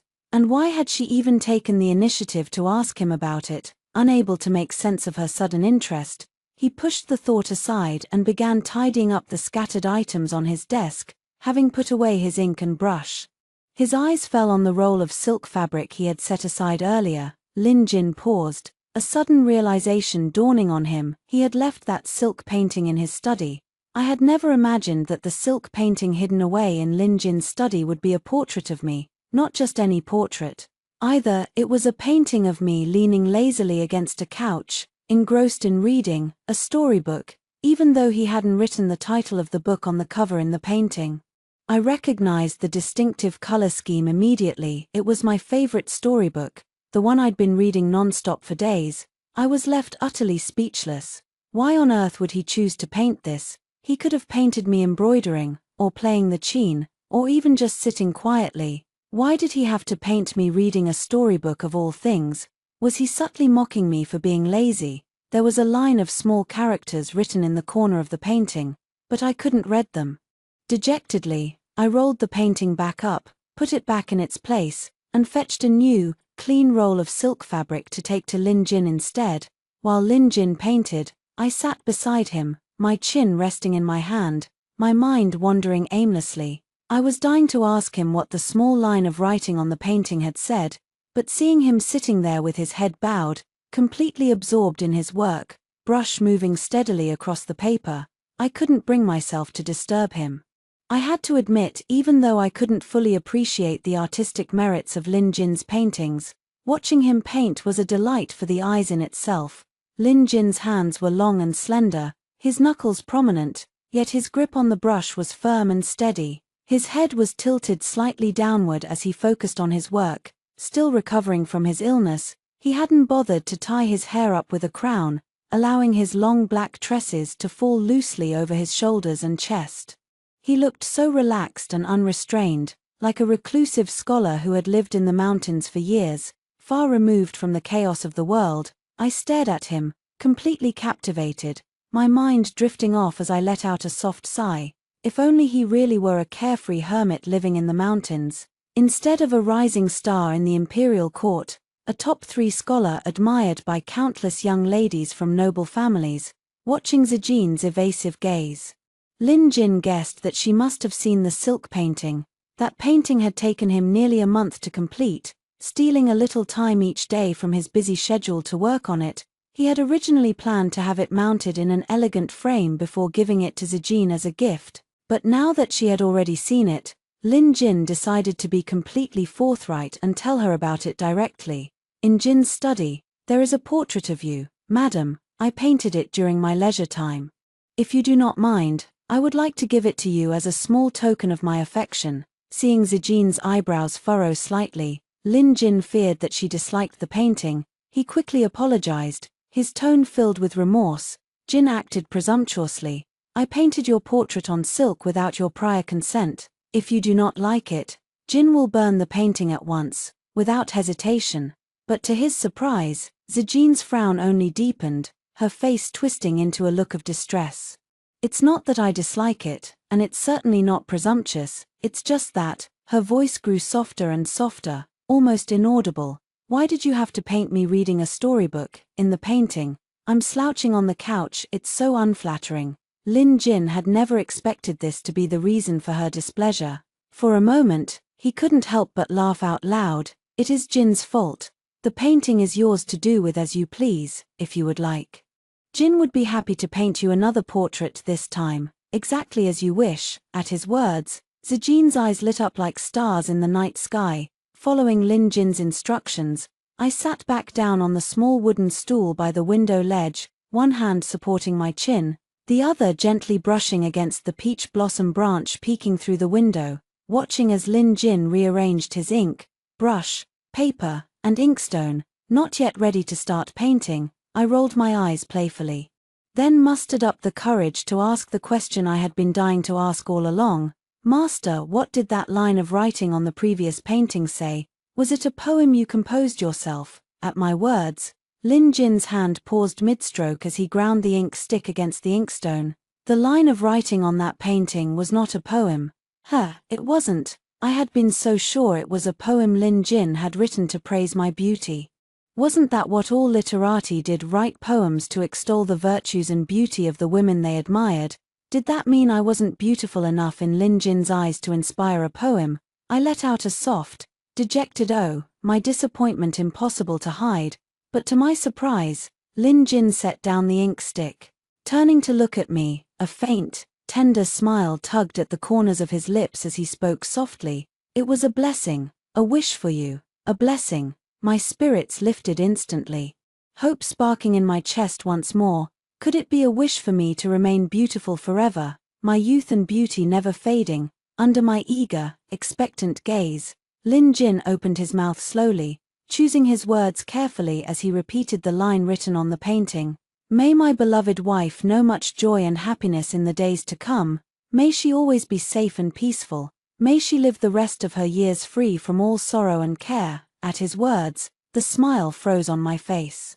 A gentle breeze drifted in through the open window, carrying with it a few pink peach petals that landed softly on my clothes, but I paid them no mind, sitting there frozen in place, still holding the peach blossom branch in my hand. His words echoed over and over again in my mind, reverberating through every fiber of my being. May my beloved wife know much joy and happiness in the days to come. May she always be safe and peaceful. May she live the rest of her years free from all sorrow and care. A single petal drifted down, slipping past my collar and landing on the sensitive skin of my neck. The slight tickle made me shiver, jolting me out of my daze. If Lin Jin had only been kind to me out of a sense of duty, keeping the promise he had made to my late father, then why was he now being so good to me? so good that it made my heart race and my cheeks burn with a warmth I had never felt before. As soon as Lin Jin's leg injury had fully healed, Zijin wasted no time in moving back to her own courtyard. Whenever they happened to cross paths, she would quickly avert her gaze, refusing to meet his eyes. When she spoke to him, her usually quick and witty tongue would become clumsy and slow, stumbling over her words before she would suddenly cover her face and run away, as if fleeing from something. Lin Jin was left feeling frustrated and confused. Had he somehow scared her again? But with his leg fully recovered, the emperor had begun assigning him more and more important tasks, keeping him so busy that he had little time to dwell on his troubles with Zijin.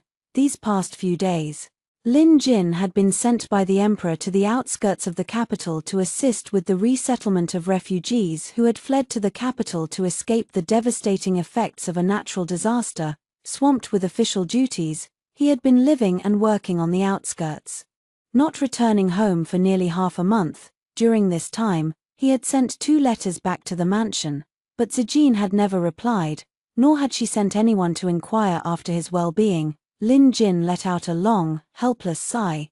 It seemed that Zijin's heart was truly made of stone where he was concerned. His mission on the outskirts was drawing to a close, but Lin Jin had planned to stay a few more days to ensure that everything was properly settled before returning home. But that evening, several of his colleagues, having finished their dinner and with nothing better to do, sat together chatting casually. The topic of conversation turned to the princess, who was hosting a grand banquet at the princess mansion that very night, inviting the wives of many high-ranking officials to attend. Lin Jin's heart skipped a beat, a sudden sense of unease washing over him. Sure enough, one of his colleagues turned to him, a teasing smile on his face. I heard that the princess specially sent one of her personal attendants to deliver an invitation to Mrs. Lin, insisting that she honor the banquet with her presence. Who would have thought that Mrs. Lin and the princess were such close friends? How come you never mentioned this to us, Master Lin? Watching as Lin Jin shot up from his seat without a word and strode toward the stables, his colleagues were left stunned. Master Lin, where are you off to in such a hurry? The city gates will be closing soon. Lin Jin had no time to reply. He leaped onto his horse and galloped toward the imperial city, faster than he had ever ridden before. What? The princess wants to invite me to her banquet. I stared at the ornate invitation in my hand, completely bewildered. The princess and I had never even met. Even if this was just a polite gesture, why would she go to the trouble of sending one of her personal attendants to deliver the invitation in person? The elderly nanny sent by the princess stepped forward, taking my hand in hers with a familiarity that made me feel slightly uncomfortable. The princess has been mentioning Mrs. Lin constantly. She has been eager to meet you for a long time. This was unexpected, to say the least. I forced a polite smile. Nodding my head, the princess honors me with her invitation. This humble official's wife would never dare to decline her gracious request. Only after I had repeatedly assured her that I would attend the banquet did the nanny finally leave, looking thoroughly satisfied. Although the princess's invitation seemed rather odd, I racked my brains but could not recall ever having offended her in any way. Besides, with Lin Jin so busy with his official duties, I did not want to send someone to disturb him with this trivial matter, so I decided to attend the banquet alone. At the banquet, I sat alone at my table, staring boredly at the bowls and chopsticks in front of me, my mind wandering. The other ladies and wives had all grouped together in small cliques, but they were all strangers to me, and I could think of nothing to say to them. Just as I was drooping my eyelids, feeling so bored that I was on the verge of falling asleep, someone suddenly tapped me lightly on the shoulder. I opened my eyes blearily, my vision still fuzzy with sleep, but as a figure slid into the seat beside me, my eyes suddenly focused, and I nearly jumped out of my chair in shock. Ahua let out a long, exasperated sigh, shaking her head in helpless amusement. How many times do I have to tell you? It's Ahua, not Ahua. I chatted with Ahua, no, Ahua, for a long time. Only then did I learn the truth. She had originally been from the capital, but after a bitter quarrel with her husband, she had divorced him and moved to the small town where we had met. Seeking peace and quiet to mend her broken heart, She had been unwilling to talk about this painful chapter of her life, so she had told me that she was just a newcomer who had moved to the town from another village. Ahua reached out, gently tapping me on the forehead with her finger, a playful scolding look on her face. "Didn't I write all this in the letter I left for you? How come you didn't know? Did you not even bother to open it?" I stuck out my tongue guiltily, grinning sheepishly. "You know me, I can barely read a single character. How could I possibly understand what was written in it? Why didn't you ask someone to read it to you? Isn't your husband a top 3 scholar?" I shook Ahua's arm playfully. "How could I bear to let anyone else read the letter you wrote me?" Ahua rolled her eyes.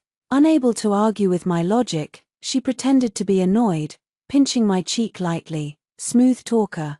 I giggled, quickly changing the subject to avoid her teasing. "So, Ahua, do you plan to marry again someday?" Ahua shook her head, her expression calm and indifferent. "My father is the Minister of Personnel. He would never allow me to marry below my station. But in this capital city, among all the powerful and noble families, how many men don't take concubines, leaving their wives neglected? I divorced my ex-husband because he was clearly favoring his concubine over me. I couldn't stand it, so I proposed a divorce before things got even uglier." She let out a long, weary sigh. "It's such a pity that marriage, the most important event in a woman's life, is always dictated by our parents' wishes and matchmakers' words. We are forced to marry strangers blindly, and if we end up with the wrong person." Her voice dropped to a whisper as she nodded toward the princess, who was walking slowly toward us from across the garden. "Even a princess would have her heart broken." "The princess?" I gasped, clapping a hand over my mouth in shock. "How could the princess possibly?" Ahua shrugged helplessly. "The crown prince consort is not allowed to hold any real power. Tell me, how many men in this world would willingly ruin their own future just for a marriage?" Not long after the princess married the top scholar, rumors began spreading all over the capital that they were not getting along. People even said they could hear loud quarrels coming from the princess mansion at night. "But the princess is different from us ordinary folks." Ahua's eyes flickered with a hint of envy. "I heard that afterward, she started inviting all sorts of handsome young musicians to her mansion, even getting a little too close with some young ministers in the court." My mouth fell open in astonishment. Doesn't the emperor care?" Ahua rolled her eyes. "The emperor? Ever since the empress passed away, he's been spoiling the princess rotten. A few lovers are the least of his concerns." As the princess drew closer, I quickly suppressed my shock, craning my neck to get a better look. Truly, she was a born royal, a daughter of the imperial family. Every gesture and movement exuded an air of nobility and grace. Her eyebrows were delicate, her eyes bright and clear, yet they held a natural dignity unique to the imperial family.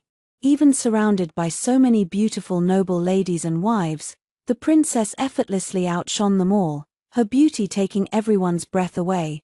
But I never expected that after taking her seat and exchanging a few polite smiles with the other ladies, the princess would turn her gaze toward me, offering me a warm smile. "Surely this must be Mrs. Lin." Seeing me nod awkwardly, flustered by her attention, the princess raised her wine cup in my direction from across the table. "Mrs. Lin, there's no need to be nervous. Come, let this princess toast you." Truth be told, my alcohol tolerance was mediocre at best, but I had caught a whiff of the drink in my cup earlier. It was just ordinary fruit wine. I couldn't very well refuse the princess's toast and offend her, so I closed my eyes, lifted the cup, and drank it all in one go. The princess, on the other hand, tilted her neck slightly, using her sleeve to shield her face from prying eyes. After finishing her drink, she set her cup down gracefully and dabbed her lips with a silk handkerchief. Her stunningly beautiful face, combined with her elegant and poised mannerisms, was truly mesmerizing, impossible to look away from. Once the toast was done, she chatted and laughed with the other ladies, filling the banquet hall with a lively, cheerful atmosphere. One of the wives, emboldened by the wine, teased playfully, "It's only been a few days since we last met, but the princess is looking more beautiful than ever. Just the other day, when you accompanied His Majesty on the hunt, you even made Master Lin, our beloved top 3 scholar, so dumbfounded by your beauty that he fell right off his horse." The moment the words left her mouth, The entire banquet hall fell dead silent. My expression froze instantly. The princess's smile also faded, a flash of annoyance flickering in her eyes. The wife who had spoken realized her mistake the second she saw everyone's reactions. She fell silent. Looking thoroughly embarrassed, but thanks to her careless words, the princess's gaze landed on me once again. "You flatter me, madam," the princess said, her voice soft and smooth. "Mrs. Lin herself is a rare beauty. How could Master Lin possibly be so dazzled by this princess's looks that he fell off his horse?" With that, she picked up her wine cup again, raising it toward me with a gentle smile. "Mrs. Lin, please don't misunderstand me. Let this princess toast you once more." If I hadn't heard what Ahua had told me earlier, I truly wouldn't have thought anything of it. But now, I stared at the princess, radiant, dazzling, smiling so sweetly, and felt like my chest was stuffed with cotton, making it hard to breathe. I had no choice but to grit my teeth and keep drinking, cup after cup. When Lin Jin came home, I would confront him, no holding back. If he really had, then I would demand a divorce, remarry, and show him no mercy whatsoever. By the time the banquet was drawing to a close, I was already half drunk. It was Ahua who tugged at my sleeve, reminding me not to drink any more. Fruit wine from the palace always had a delayed kick that hit hard later. Reluctantly, I put down my cup, stumbling slightly as I stood up to leave. But just as I was about to step out of the hall, I was stopped by one of the princess's personal maids. "Mrs. Lin, please wait. The princess would like a few words with you." What words? My tongue was already thick with alcohol, my speech slurred and clumsy. The princess, who had been waiting for me in the corridor, frowned when she saw how drunk I was. She waved a hand at the maid, signaling her to let me go for now. The maid bowed silently and stepped back, with no one stopping me. I took 2 more wobbly steps toward the main gate of the princess mansion, but my legs felt weak and unsteady, my vision going black. The next thing I knew, I collapsed to the ground. When I opened my eyes again, I found myself in the middle of a bustling, crowded street. Someone was carrying me on their back, walking carefully through the throng of people. The faint scent of peppermint emanating from them was so familiar, so comforting, that it made my heart feel at ease. I half opened my eyes, resting my head on their back. There was something important I needed to do. I was sure of it, but for the life of me, I couldn't remember what it was. My head throbbed dully. Fuzzy from the fruit wine, the only thing I was certain of was that the person carrying me was my husband, so I gave up trying to think, wrapping my arms lazily around his neck. I was so comfortable that I nearly drifted off to sleep right there on his back. That was, until I spotted a candied hawthorn stall not far ahead. The sight jolted me awake a little, bringing back a flood of memories. When my father was young, he had traveled all over the country for his business, visiting countless places. Once, when he came back from the capital, I went to the ferry terminal to meet him. He picked me up and carried me on his back, smiling down at me. "The capital is such a lively, exciting place, my little girl. This time, father brought you so many nice things. When you grow up, will you let father take you to the capital to play?" I was sitting on his back, munching happily on a stick of candied hawthorns. I nodded eagerly, my mouth full. Yes, yes. But father must keep his promise, no lying. I raised my tiny fist, playfully pounding his chest. "Bad father, you said you'd take me with you this time too, but you lied again." My father let out an exaggerated ouch, grabbing my little hand in his. All right. I promise I'll definitely take you to the capital when you're older. I'll buy you all the candied hawthorns you want too. In the capital, they have all sorts of flavors. Some have red bean paste inside, others have melon seeds." I listened to my father's words, swallowing hard, my mouth watering at the thought. I glanced down at the plain, ordinary candied hawthorns in my hand, the kind with just red berries coated in sugar, and suddenly looked at them with disdain. My father went on, animatedly telling me all about the fascinating things in the capital. Usually, when my father carried me on his back, I was never still for a second, either pulling his hair or tugging at his beard, but that day, I was unusually quiet, lying quietly on his back and listening intently to every word. Slowly, a faint, vague longing for the prosperous, bustling capital he described began to take root in my heart. I found myself looking forward to growing up quickly, so I could go to the capital with father. Unfortunately, my father broke his promise, in the end.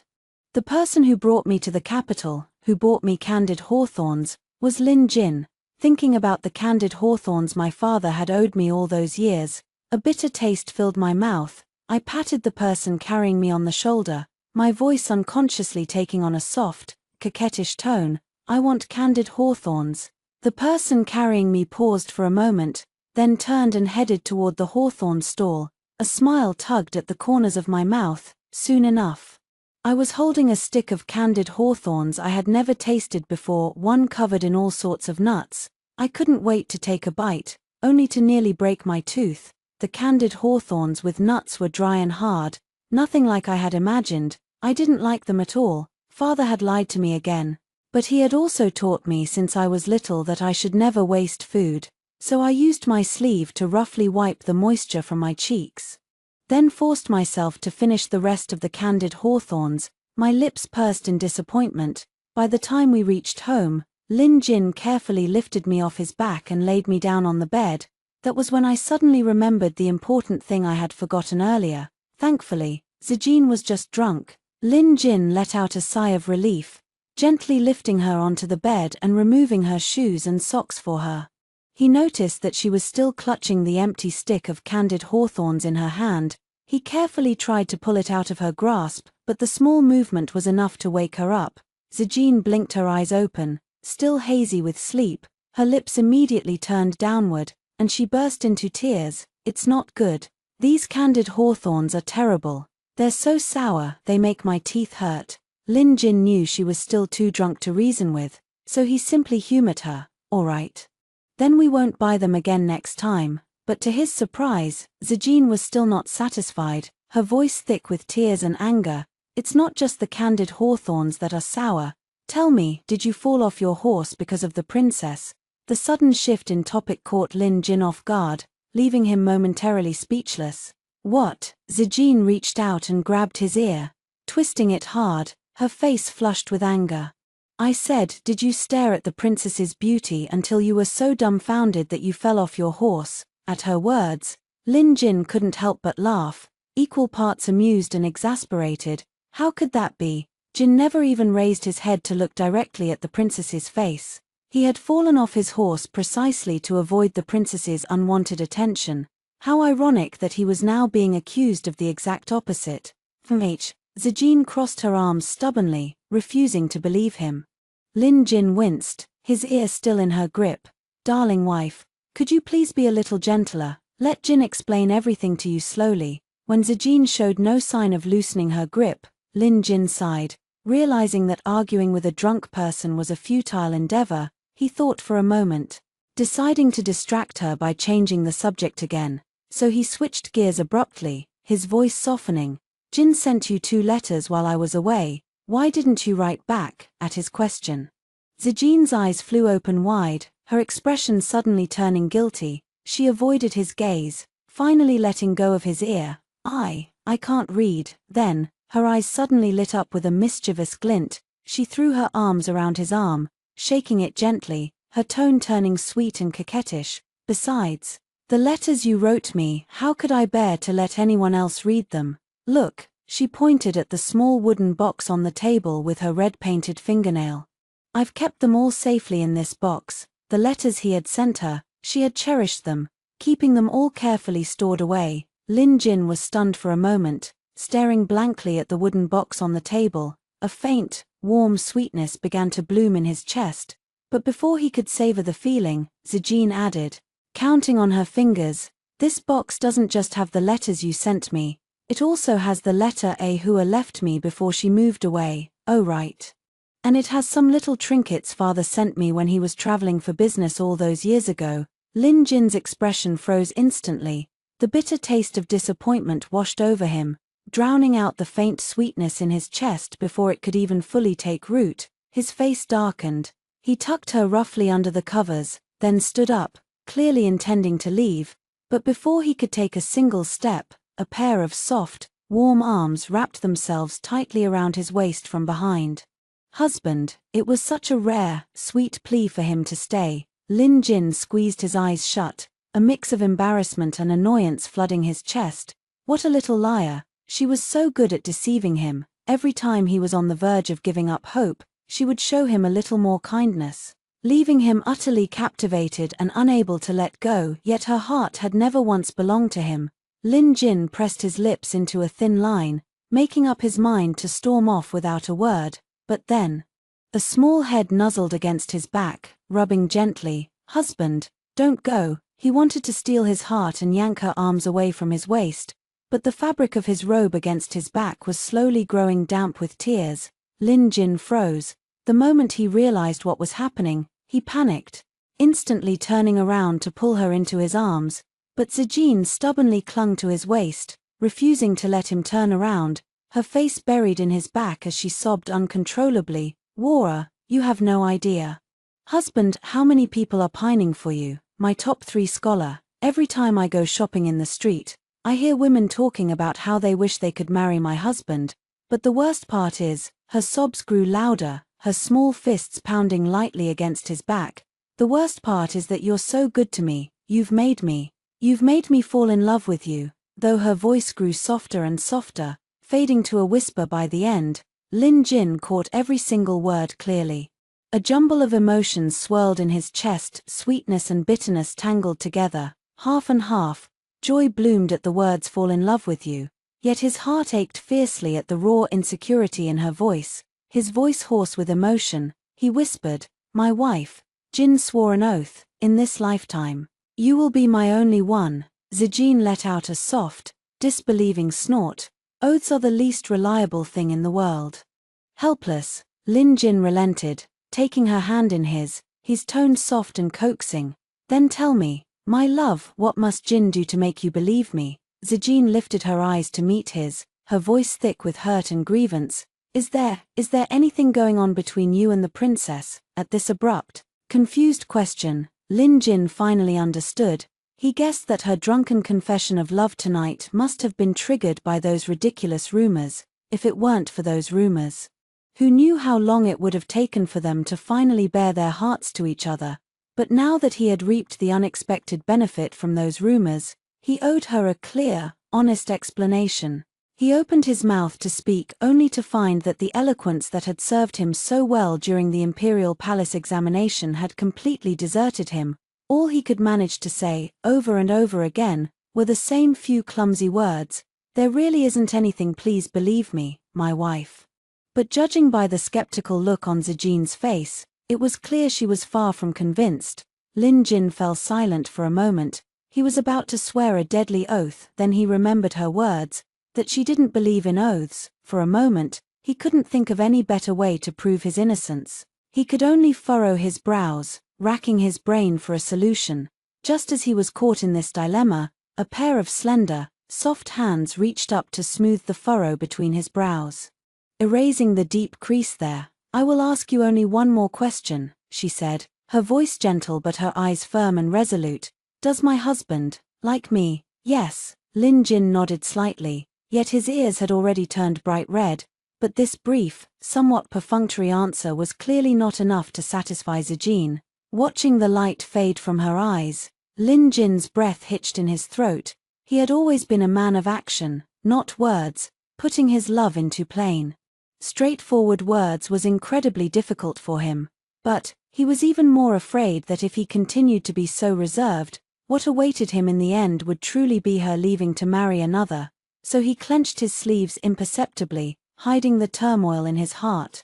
His voice as steady as he could make it. Jin loves Zijin with all his heart. Having finally forced the words out, Lin Jin let out a long, relieved breath. He had thought this would ease her worries, but to his surprise, her eyes instantly filled with tears, her voice trembling with grievance. If that's true, then why, on our wedding night, did you turn around and go to the study? Why wouldn't you touch me? It had clearly been her who had urged him to go red, pretending to be so virtuous and considerate. How had this somehow become his fault now? Lin Jin was left speechless, unable to defend himself. But as he looked at her soft, red lips, slightly pouted in anger, his Adam's apple bobbed up and down. He took the initiative to admit his mistake. It was Jin's fault. "My wife, will you give me a chance to make amends?" Zijin said nothing. She simply closed her eyes slowly, leaning in toward him. Lin Jin had never imagined that Zijin, who looked so delicate and gentle, could be so bold and unrestrained. She grabbed him and scratched him, her touch fiery and eager, lost in the throes of passion. He still had to force himself to stay slightly alert, carefully shielding his face. He didn't want to show up at court the next day with scratch marks on his face, becoming the laughingstock of his colleagues. Thankfully, Zijin's touches were not too rough. He knew she couldn't bear to hurt him. Thinking of this, Lin Jin finally couldn't hold back the smile tugging at his lips.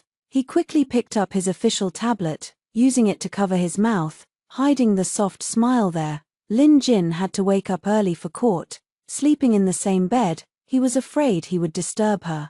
I blinked awake sleepily, my eyes cracking open just a sliver. There, standing beside the bed, was my husband, dressed in his bright red official robe, looking so imposing and handsome it took my breath away. I opened my eyes fully, shamelessly admiring his good looks. Lin Jin finished tying his belt, then turned around. Seeing me awake, he called out to me softly, his voice low and husky with sleep. "My wife." He reached out, gently brushing a strand of hair away from my face. "It's still early. Go back to sleep for a while longer." I nodded obediently, closing my eyes again. Sleepiness washed over me, and I drifted off once more. When I opened my eyes again, the sky was already bright with morning light. I stretched lazily, feeling completely refreshed. Then my maid came to tell me that a hua had already been waiting in the guest hall for a long time, having drunk several cups of tea. I quickly changed my clothes and went to meet her, but the moment she saw me, she covered her mouth with her handkerchief, giggling uncontrollably. "I heard that Master Lin carried you back to the mansion on his back last night." "Did he?" I paused mid-step as I was about to sit down. To be honest, I couldn't remember many of the details from last night. The only thing I recalled vividly was pouncing on Lin Jin and kissing him senseless. Ahua sighed, looking at me with obvious envy. "You and Master Lin have such a wonderful relationship. If only it could stay this way forever." Her voice trailed off abruptly, afraid of saying something that might jinx my happiness, but I instantly understood the unspoken words behind her sentence. If Lin Jin could always treat me this way, no concubines, no other women, that would be the greatest blessing of all. But the mere requirement of no concubines would be enough to weed out most men, let alone expecting them never to change their hearts. The imperial capital was full of temptations: power, wealth, status. One wrong step, and you could fall into the abyss, losing yourself completely. But I was willing to believe in the love between Lin Jin and me at this moment. Even if something were to happen in the future to change things, I could still smile and say, "We once had a love that was true." But I never expected that the test would come so soon. My carriage was stopped on the road, leaving me with no choice but to turn around and head to the princess mansion. Upon arriving, the princess greeted me with great enthusiasm. This princess noticed that Mrs. Lin drank quite a lot last night.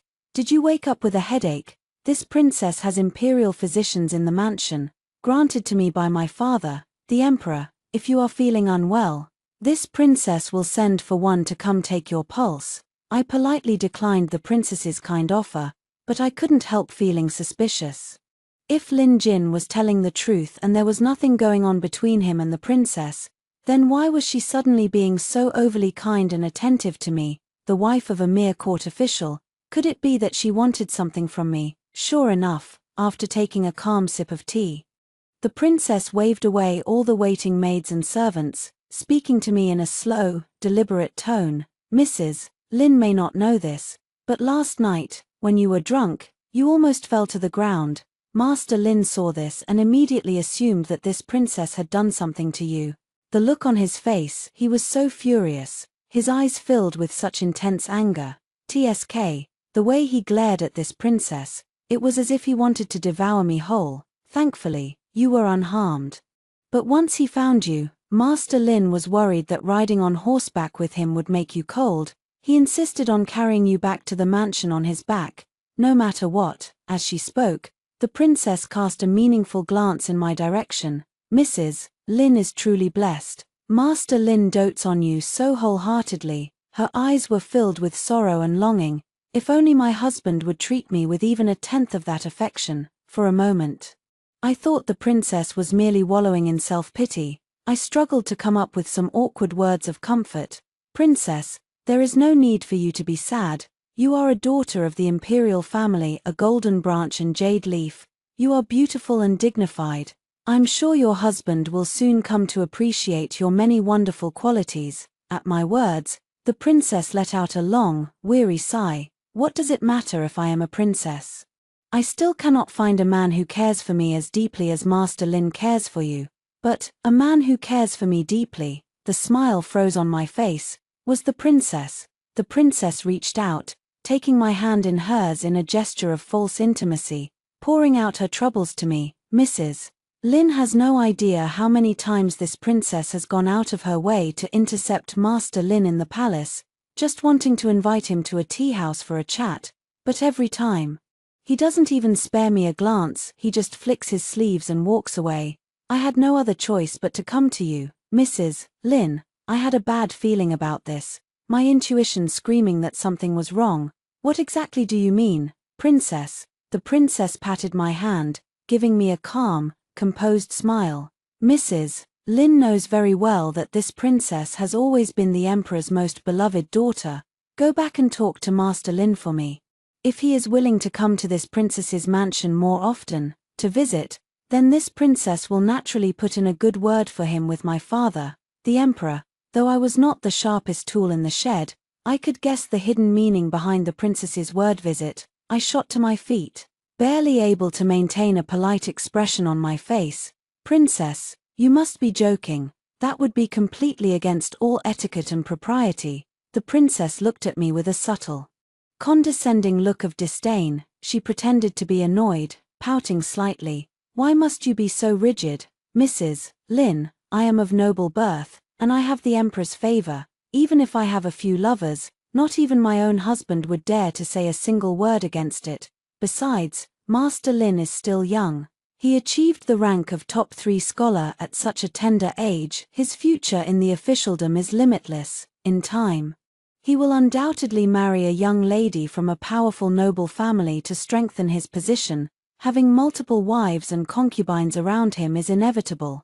Then, the princess looked at me with what she clearly thought was a sincere expression. This princess and Master Lin would be no more than a passing affair, a brief due relationship, and it would be beneficial to Master Lin's official career.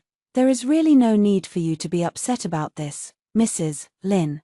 In this princess's humble opinion, the people you truly need to be wary of are those future concubines of his ladies from families far more powerful than yours. She looked at me with an air of arrogant superiority. "If Mrs. Lin is willing to help this princess arrange a meeting with Master Lin today, then in the future, should you ever find yourself in trouble, this princess will not stand idly by and do nothing. Arrange a meeting, help my own husband meet another woman in secret." It was absolutely absurd. My husband has always been a man who makes up his own mind. This humble official's wife has no influence over his decisions. I struggled to contain my anger, yanking my hand out of the princess's grasp without hesitation. "I'm sorry, princess, but I cannot do what you ask of me." Rejected so bluntly, the princess's expression turned icy cold. She smiled, but it didn't reach her eyes, a smile that didn't fool anyone. "Very well then. This matter does not really require Mrs. Lin's involvement anyway. It was this princess who was being foolish. But, you should think carefully about this, Mrs. Lin," the princess said, raising an eyebrow at me, her tone dripping with veiled threat. "By refusing this princess today, you are letting a powerful ally slip through your fingers for no reason at all." At her words, my anger flared up, burning hot in my chest. There is no need for the princess to trouble herself with my affairs. With that, I turned on my heel and walked out of the princess mansion without a single backward glance. Returning home, I was just about to dismiss the servants so I could curse loudly in my room to vent my anger, but the moment I stepped inside, I saw Lin Jin kneeling at the desk, lost in thought. I froze in surprise. "Husband, why are you home so early today?" Lin Jin cleared his throat softly, his eyes darting away awkwardly. There wasn't much work today. Jin wanted to come back early to accompany you, my wife. I let out a flat "oh." That was truly rare. Usually, the emperor kept Lin Jin so busy it was as if he wanted to split him in two to get all the work done. How could he have let him off the hook so easily today?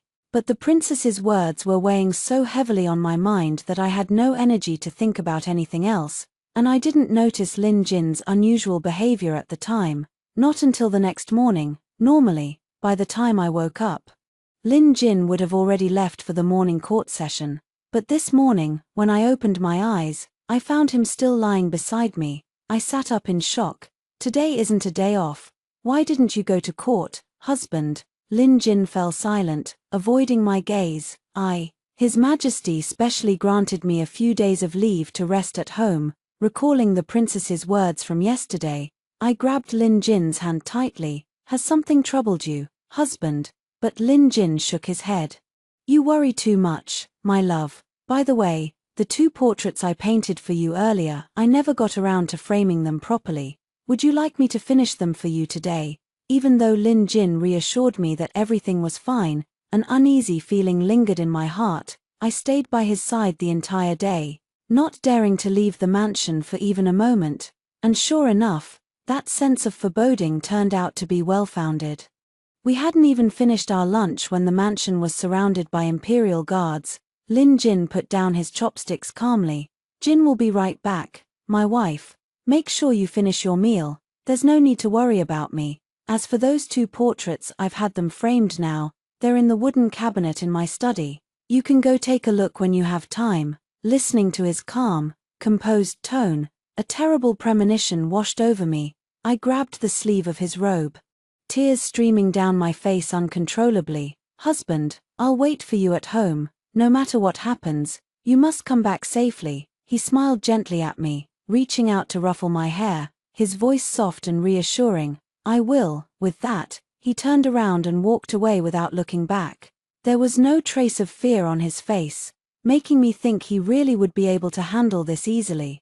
That liar. After Lin Jin was taken away by the guards, the soldiers surrounding the mansion did not withdraw. My heart had gone with Lin Jin the moment he left. Trapped inside the mansion, unable to go out for help, I could only sit blankly at the desk, my mind empty.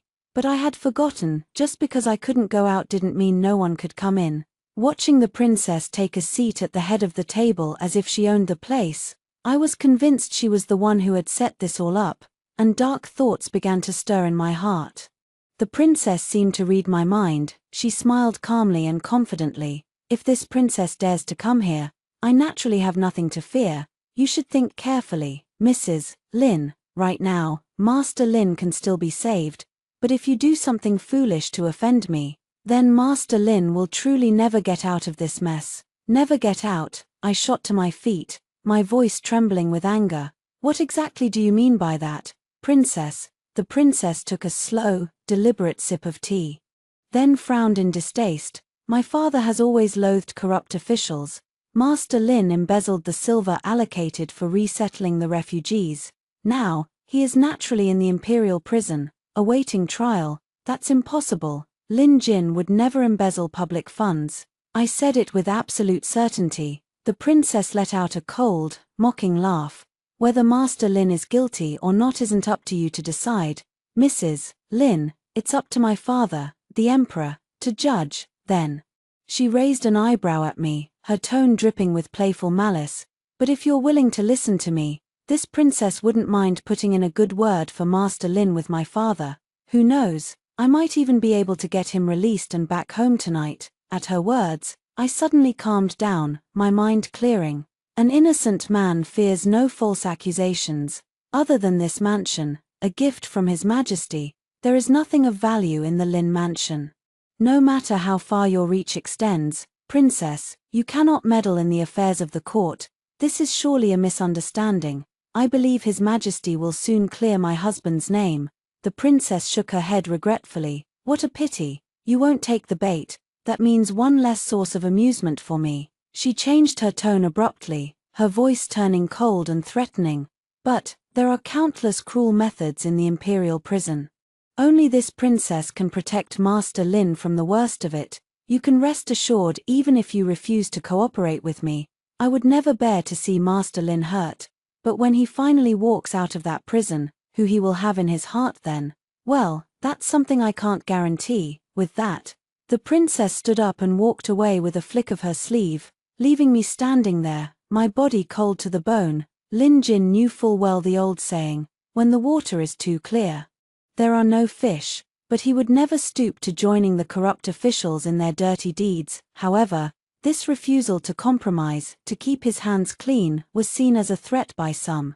It meant they couldn't drag him down into the mud, couldn't force him to cover up their shady dealings. So when he was framed this time, Lin Jin didn't feel the least bit surprised, though he had left the outskirts of the capital in such a hurry that day, giving those people the perfect opportunity to fabricate charges against him. He had already thought of a way to prove his innocence to the emperor, but a few days in the imperial prison were unavoidable.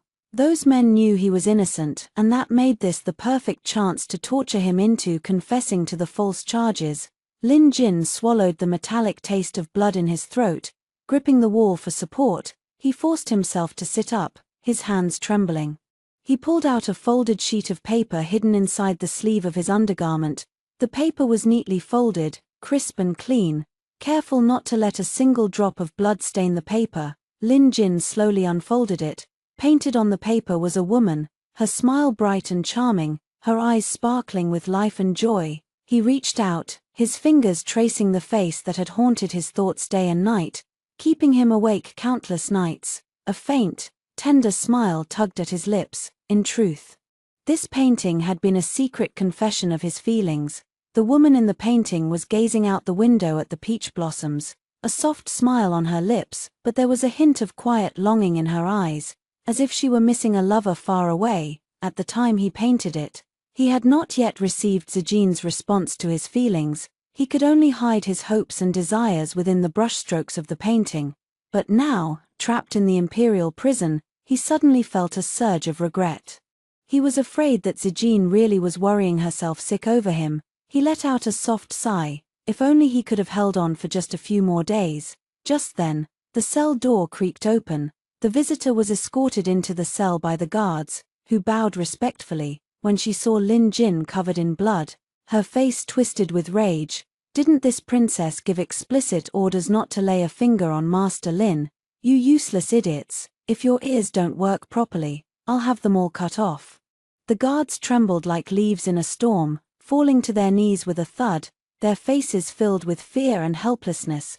Please spare us, Your Highness. We dare not disobey the orders of the high officials. The princess let out a cold snort, turning to give an order to her maid. Then she turned back to Lin Jin, deliberately softening her voice, her tone laced with false concern. Don't worry, Master Lin, I've already sent for the imperial physician. Lin Jin lowered his eyes, his voice flat and unyielding. There's no need, please leave, princess. Why are you being so stubborn, Master Lin? Following his gaze, the princess spotted the portrait in his hand. She sighed, her voice filled with genuine regret. The water from afar cannot quench the thirst of the nearby man. Why are you torturing yourself like this? The princess stepped closer, her eyes lingering on Lin Jin's face, admiring his features. But it doesn't matter, even if your heart isn't with me, Master Lin, just for this face of yours, I'm willing to do anything. She continued to coax him, her voice honeyed and persuasive. I may not be able to interfere in the affairs of the court, but I can make your stay in this prison comfortable. I can keep you safe from those men who want to hurt you. I can do all of that for you. Lin Jin remained unmoved, summoning all his strength. He pushed himself to his feet, issuing a clear dismissal. Please leave, princess. I believe His Majesty will soon restore my innocence and grant me justice. You truly are as stubborn as a block of wood. With a final cold snort, the princess flicked her sleeve and stormed out of the cell. The cell door slammed shut behind her, the lock clicking into place with a loud clank. Only then did Lin Jin lower his head, covering his mouth with his fist as he erupted into a fit of violent coughing. His coughs grew louder and more intense, racking his body until he could no longer stand upright. Lin Jin had been imprisoned for 2 days. I paced back and forth in the mansion, frantic with worry, yet I couldn't step outside the gate for even a moment. Ahua managed to bribe the guards surrounding the mansion. I immediately ordered my maid to put on my finest silk robes, pretending to be me to distract the guards. As for myself, I dressed up as a maid who went out every day to buy vegetables and groceries, determined to leave the mansion and do whatever it took to save my husband. I spent the silver from my dowry like water, but still, I couldn't find a single person willing to speak up for my husband. Desperate, I took all the remaining silver and sent it to the imperial prison, hoping to get even a sliver of news about Lin Jin, but the person I sent came back with nothing but a blood-stained robe. On the collar of the robe was an orchid I had personally embroidered for Lin Jin with my own hands. The world went black before my eyes, and I fainted to the ground. I felt like I was trapped in a long, endless dream. The dream began with the first time Lin Jin and I met, and it played on until the day he had turned and walked away from the mansion so resolutely. In the dream, I saw Lin Jin enduring the torture in the prison, his teeth clenched tightly in pain, his body was covered in blood. But his eyes remained clear and bright, unyielding to the suffering. When he saw me standing beside him, he didn't shout for help. Instead, he let out a soft sigh, his voice weak but filled with love. Zijin, if I don't make it through this, don't waste your life waiting for me. The Lin mansion is poor. If you meet a good man, I threw myself at him, covering his mouth with my hand, tears streaming down my face. No, I won't. My face soaked with tears, I hugged him tightly. My voice filled with unshakable resolve. I'll wait for you to come home, husband. If you don't come back, I'll wait for you forever. When I woke up, my pillow was completely soaked with tears. I clenched my fists tightly, my heart filled with hatred for my own powerlessness. But I couldn't help but think, if he really didn't make it through this, what would I do? What would I do then? Lin Jin thought that the heavens must have been watching over him after all. Just as the torture was making his mind grow fuzzy, his senses dulled to the point where he could no longer tell day from night, he finally heard the sound of the imperial edict being read. The guards who had once been so brutal to him now bowed respectfully, offering him clean robes and smiling obsequiously as they carried him to meet the emperor. On the outside, he looked as neat and dignified as ever, but beneath the robes, his body was a mass of bruises and wounds, bleeding profusely. But he could never speak of these injuries to the emperor. To do so would be to imply that the emperor had made a mistake in ordering his imprisonment, a grave offense. So Lin Jin had to find another way to fight for what he wanted. When the emperor took his hand, his voice filled with genuine regret and sympathy. My loyal minister Lin, you have suffered greatly. My heart aches for you. Lin Jin lowered his eyes, pretending to be humble and obedient, but in truth, he was waiting for the emperor's next words, and sure enough, they came. If there is any wish you have, my minister Lin, I will do everything in my power to grant it to you. Finally, he had gotten what he wanted. A faint, content smile spread across Lin Jin's face. He knelt down and kowtowed deeply to the emperor. Your Majesty, I have no other wishes. I only ask to retire from official life, to return to the countryside, to live a simple, peaceful life with my wife. Honoring and loving each other until the end of our days. He had already made up his mind. If His Majesty granted his request to retire, he would keep himself untainted by the court's corruption, take Zijin far away from the imperial capital, and never return. If the emperor refused, he would have no choice but to continue fighting against those corrupt officials. He didn't seek fame as a loyal minister remembered throughout history. He only wanted to live up to the teachings of his late mentor. When the emperor clung to him tearfully, begging him to stay, even promising to rein in the princess's unruly behavior from now on, Lin Jin knew that his dream of living a quiet, idle life with Zijin was shattered. So be it, then he would strive to live a long life, serve until he was old and grey, then retire to return to his hometown with her. From that day on, their hands would be clasped tightly, never to be separated again. Epilogue. When Lin Jin was released from prison, he did not go straight home to his wife. Instead, he sent for his close friend Fang Yang, wanting to express his sincere gratitude. I owe you a great debt of gratitude, brother Fang. If it weren't for you working tirelessly outside the prison to gather evidence and advocate for me, I fear my fate would have been sealed. There's no need for such formalities, Ziyu. Fang Yang waved a hand dismissively, leaning against the carriage door. Then he hesitated, his tone laced with confusion. But why aren't you going home first? From what I've heard, your wife has been driven to the brink of madness these past few days, worrying herself sick over you. Lin Jin had originally planned to wait until his wounds had healed a little before returning home, sparing Zijin the pain and heartache of seeing him in such a battered state. But hearing Fang Yang's words, he couldn't help but hesitate. Just as he was torn between his two desires, a voice suddenly called out his name. Sharp with anger and worry, Lin Jin. The next moment, the person pushed past Fang Yang, who was blocking the carriage door, and threw back the curtain, her eyes glistening with tears as she accused him. You're free now, so why won't you come home? Lin Jin fell silent, at a loss for words. She gritted her teeth, her voice trembling with hurt. Is it because you're dissatisfied with me as your wife? Do you intend to take a concubine outside instead? Lin Jin shook his head frantically, opening his mouth to deny it, but she cut him off abruptly, her voice surprisingly calm. I'll allow it. Lin Jin stared at her in stunned disbelief. She went on, speaking as if to herself, her tone hollow. You can take a concubine on one condition. She must be a noble lady from a powerful family, with an illustrious background. If those ladies refuse to be concubines, then a second wife with equal status is fine too. Lin Jin's brows furrowed deeply, about to interject and stop her from saying such nonsense, but she trailed off, her eyes vacant as she muttered, in short, you must marry someone with power and influence. Don't choose someone like me, helpless, useless, unable to do anything to help you. Watching her lean weakly against the carriage door, her figure exuding an air of dejection and despair, Lin Jin sensed that something was terribly wrong. My wife, why would you say such things? She turned her face away, refusing to meet his gaze, her voice choked with sobs. I was so afraid that you would be hurt again, while I could only sit at home, powerless to do anything to save you. Looking at her pale lips and haggard face, Lin Jin knew that she must have suffered countless sleepless nights, tormented by worry these past few days. He sighed softly, pulling her into his arms gently. It won't happen again, I swear to you. From now on, I will be cautious in both my words and deeds. I will never make you worry about me again. The woman in his arms trembled, her body racked with quiet sobs. I believe you. You must keep your promise. No more lies.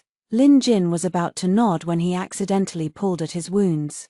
Letting out a low grunt of pain, Zijin looked up in alarm, her face draining of all color. Husband, what's wrong? Are you hurt? She ignored his protests, dropping the carriage curtain and tearing open his robe without hesitation. When she saw the crisscrossing network of scars and bandages covering his body, tears streamed down her face in an endless flood, and she could no longer utter a single word. They're just flesh wounds, nothing serious, he said through gritted teeth. Forcing a smile as he took her hand in his, trying to lighten the mood. My wounds will need to be tended to carefully. I'm afraid I'll have to trouble my wife with looking after me. Though she clearly didn't believe his reassurance, she nodded repeatedly, whispering yes 3 times in a row. She urged him to hurry back to the mansion, so they could send for a doctor to treat his injuries at once. Lin Jin nodded at Fang Yang, who was standing outside the carriage keeping watch. At long last, the carriage began to move forward. He had not been home for days. The sound of horse hooves clattering on the blue brick streets felt achingly familiar. The woman beside him had been worn thin by days of anxiety and exhaustion. Now that she saw he was safe and sound, the tension finally drained from her body. Leaning against the carriage wall as it jolted along, her eyes slowly fluttered shut, and she drifted off to sleep. His body racked with pain, Lin Jin moved slowly. Carefully removing his outer robe, he held his breath, gently draping it over her shoulders to keep her warm. He noticed that as the carriage swayed, her head kept bumping against the hard wall. Tentatively, he reached out, carefully supporting her head and guiding it to rest on his shoulder. Gazing down at her peaceful sleeping face, a long-lost sense of tranquility and contentment washed over Lin Jin's heart. The scheming and power struggles of the imperial court faded from his mind. If only for a moment, in this instant, the only sound he could hear was the soft, steady rhythm of her breathing. Lin Jin paused, then slowly lowered his head, pressing a gentle kiss to her forehead. For the rest of his life, he had no other wishes. He only longed to stay by her side forever, to live out his days with her, as husband and wife, just the two of them, for all eternity.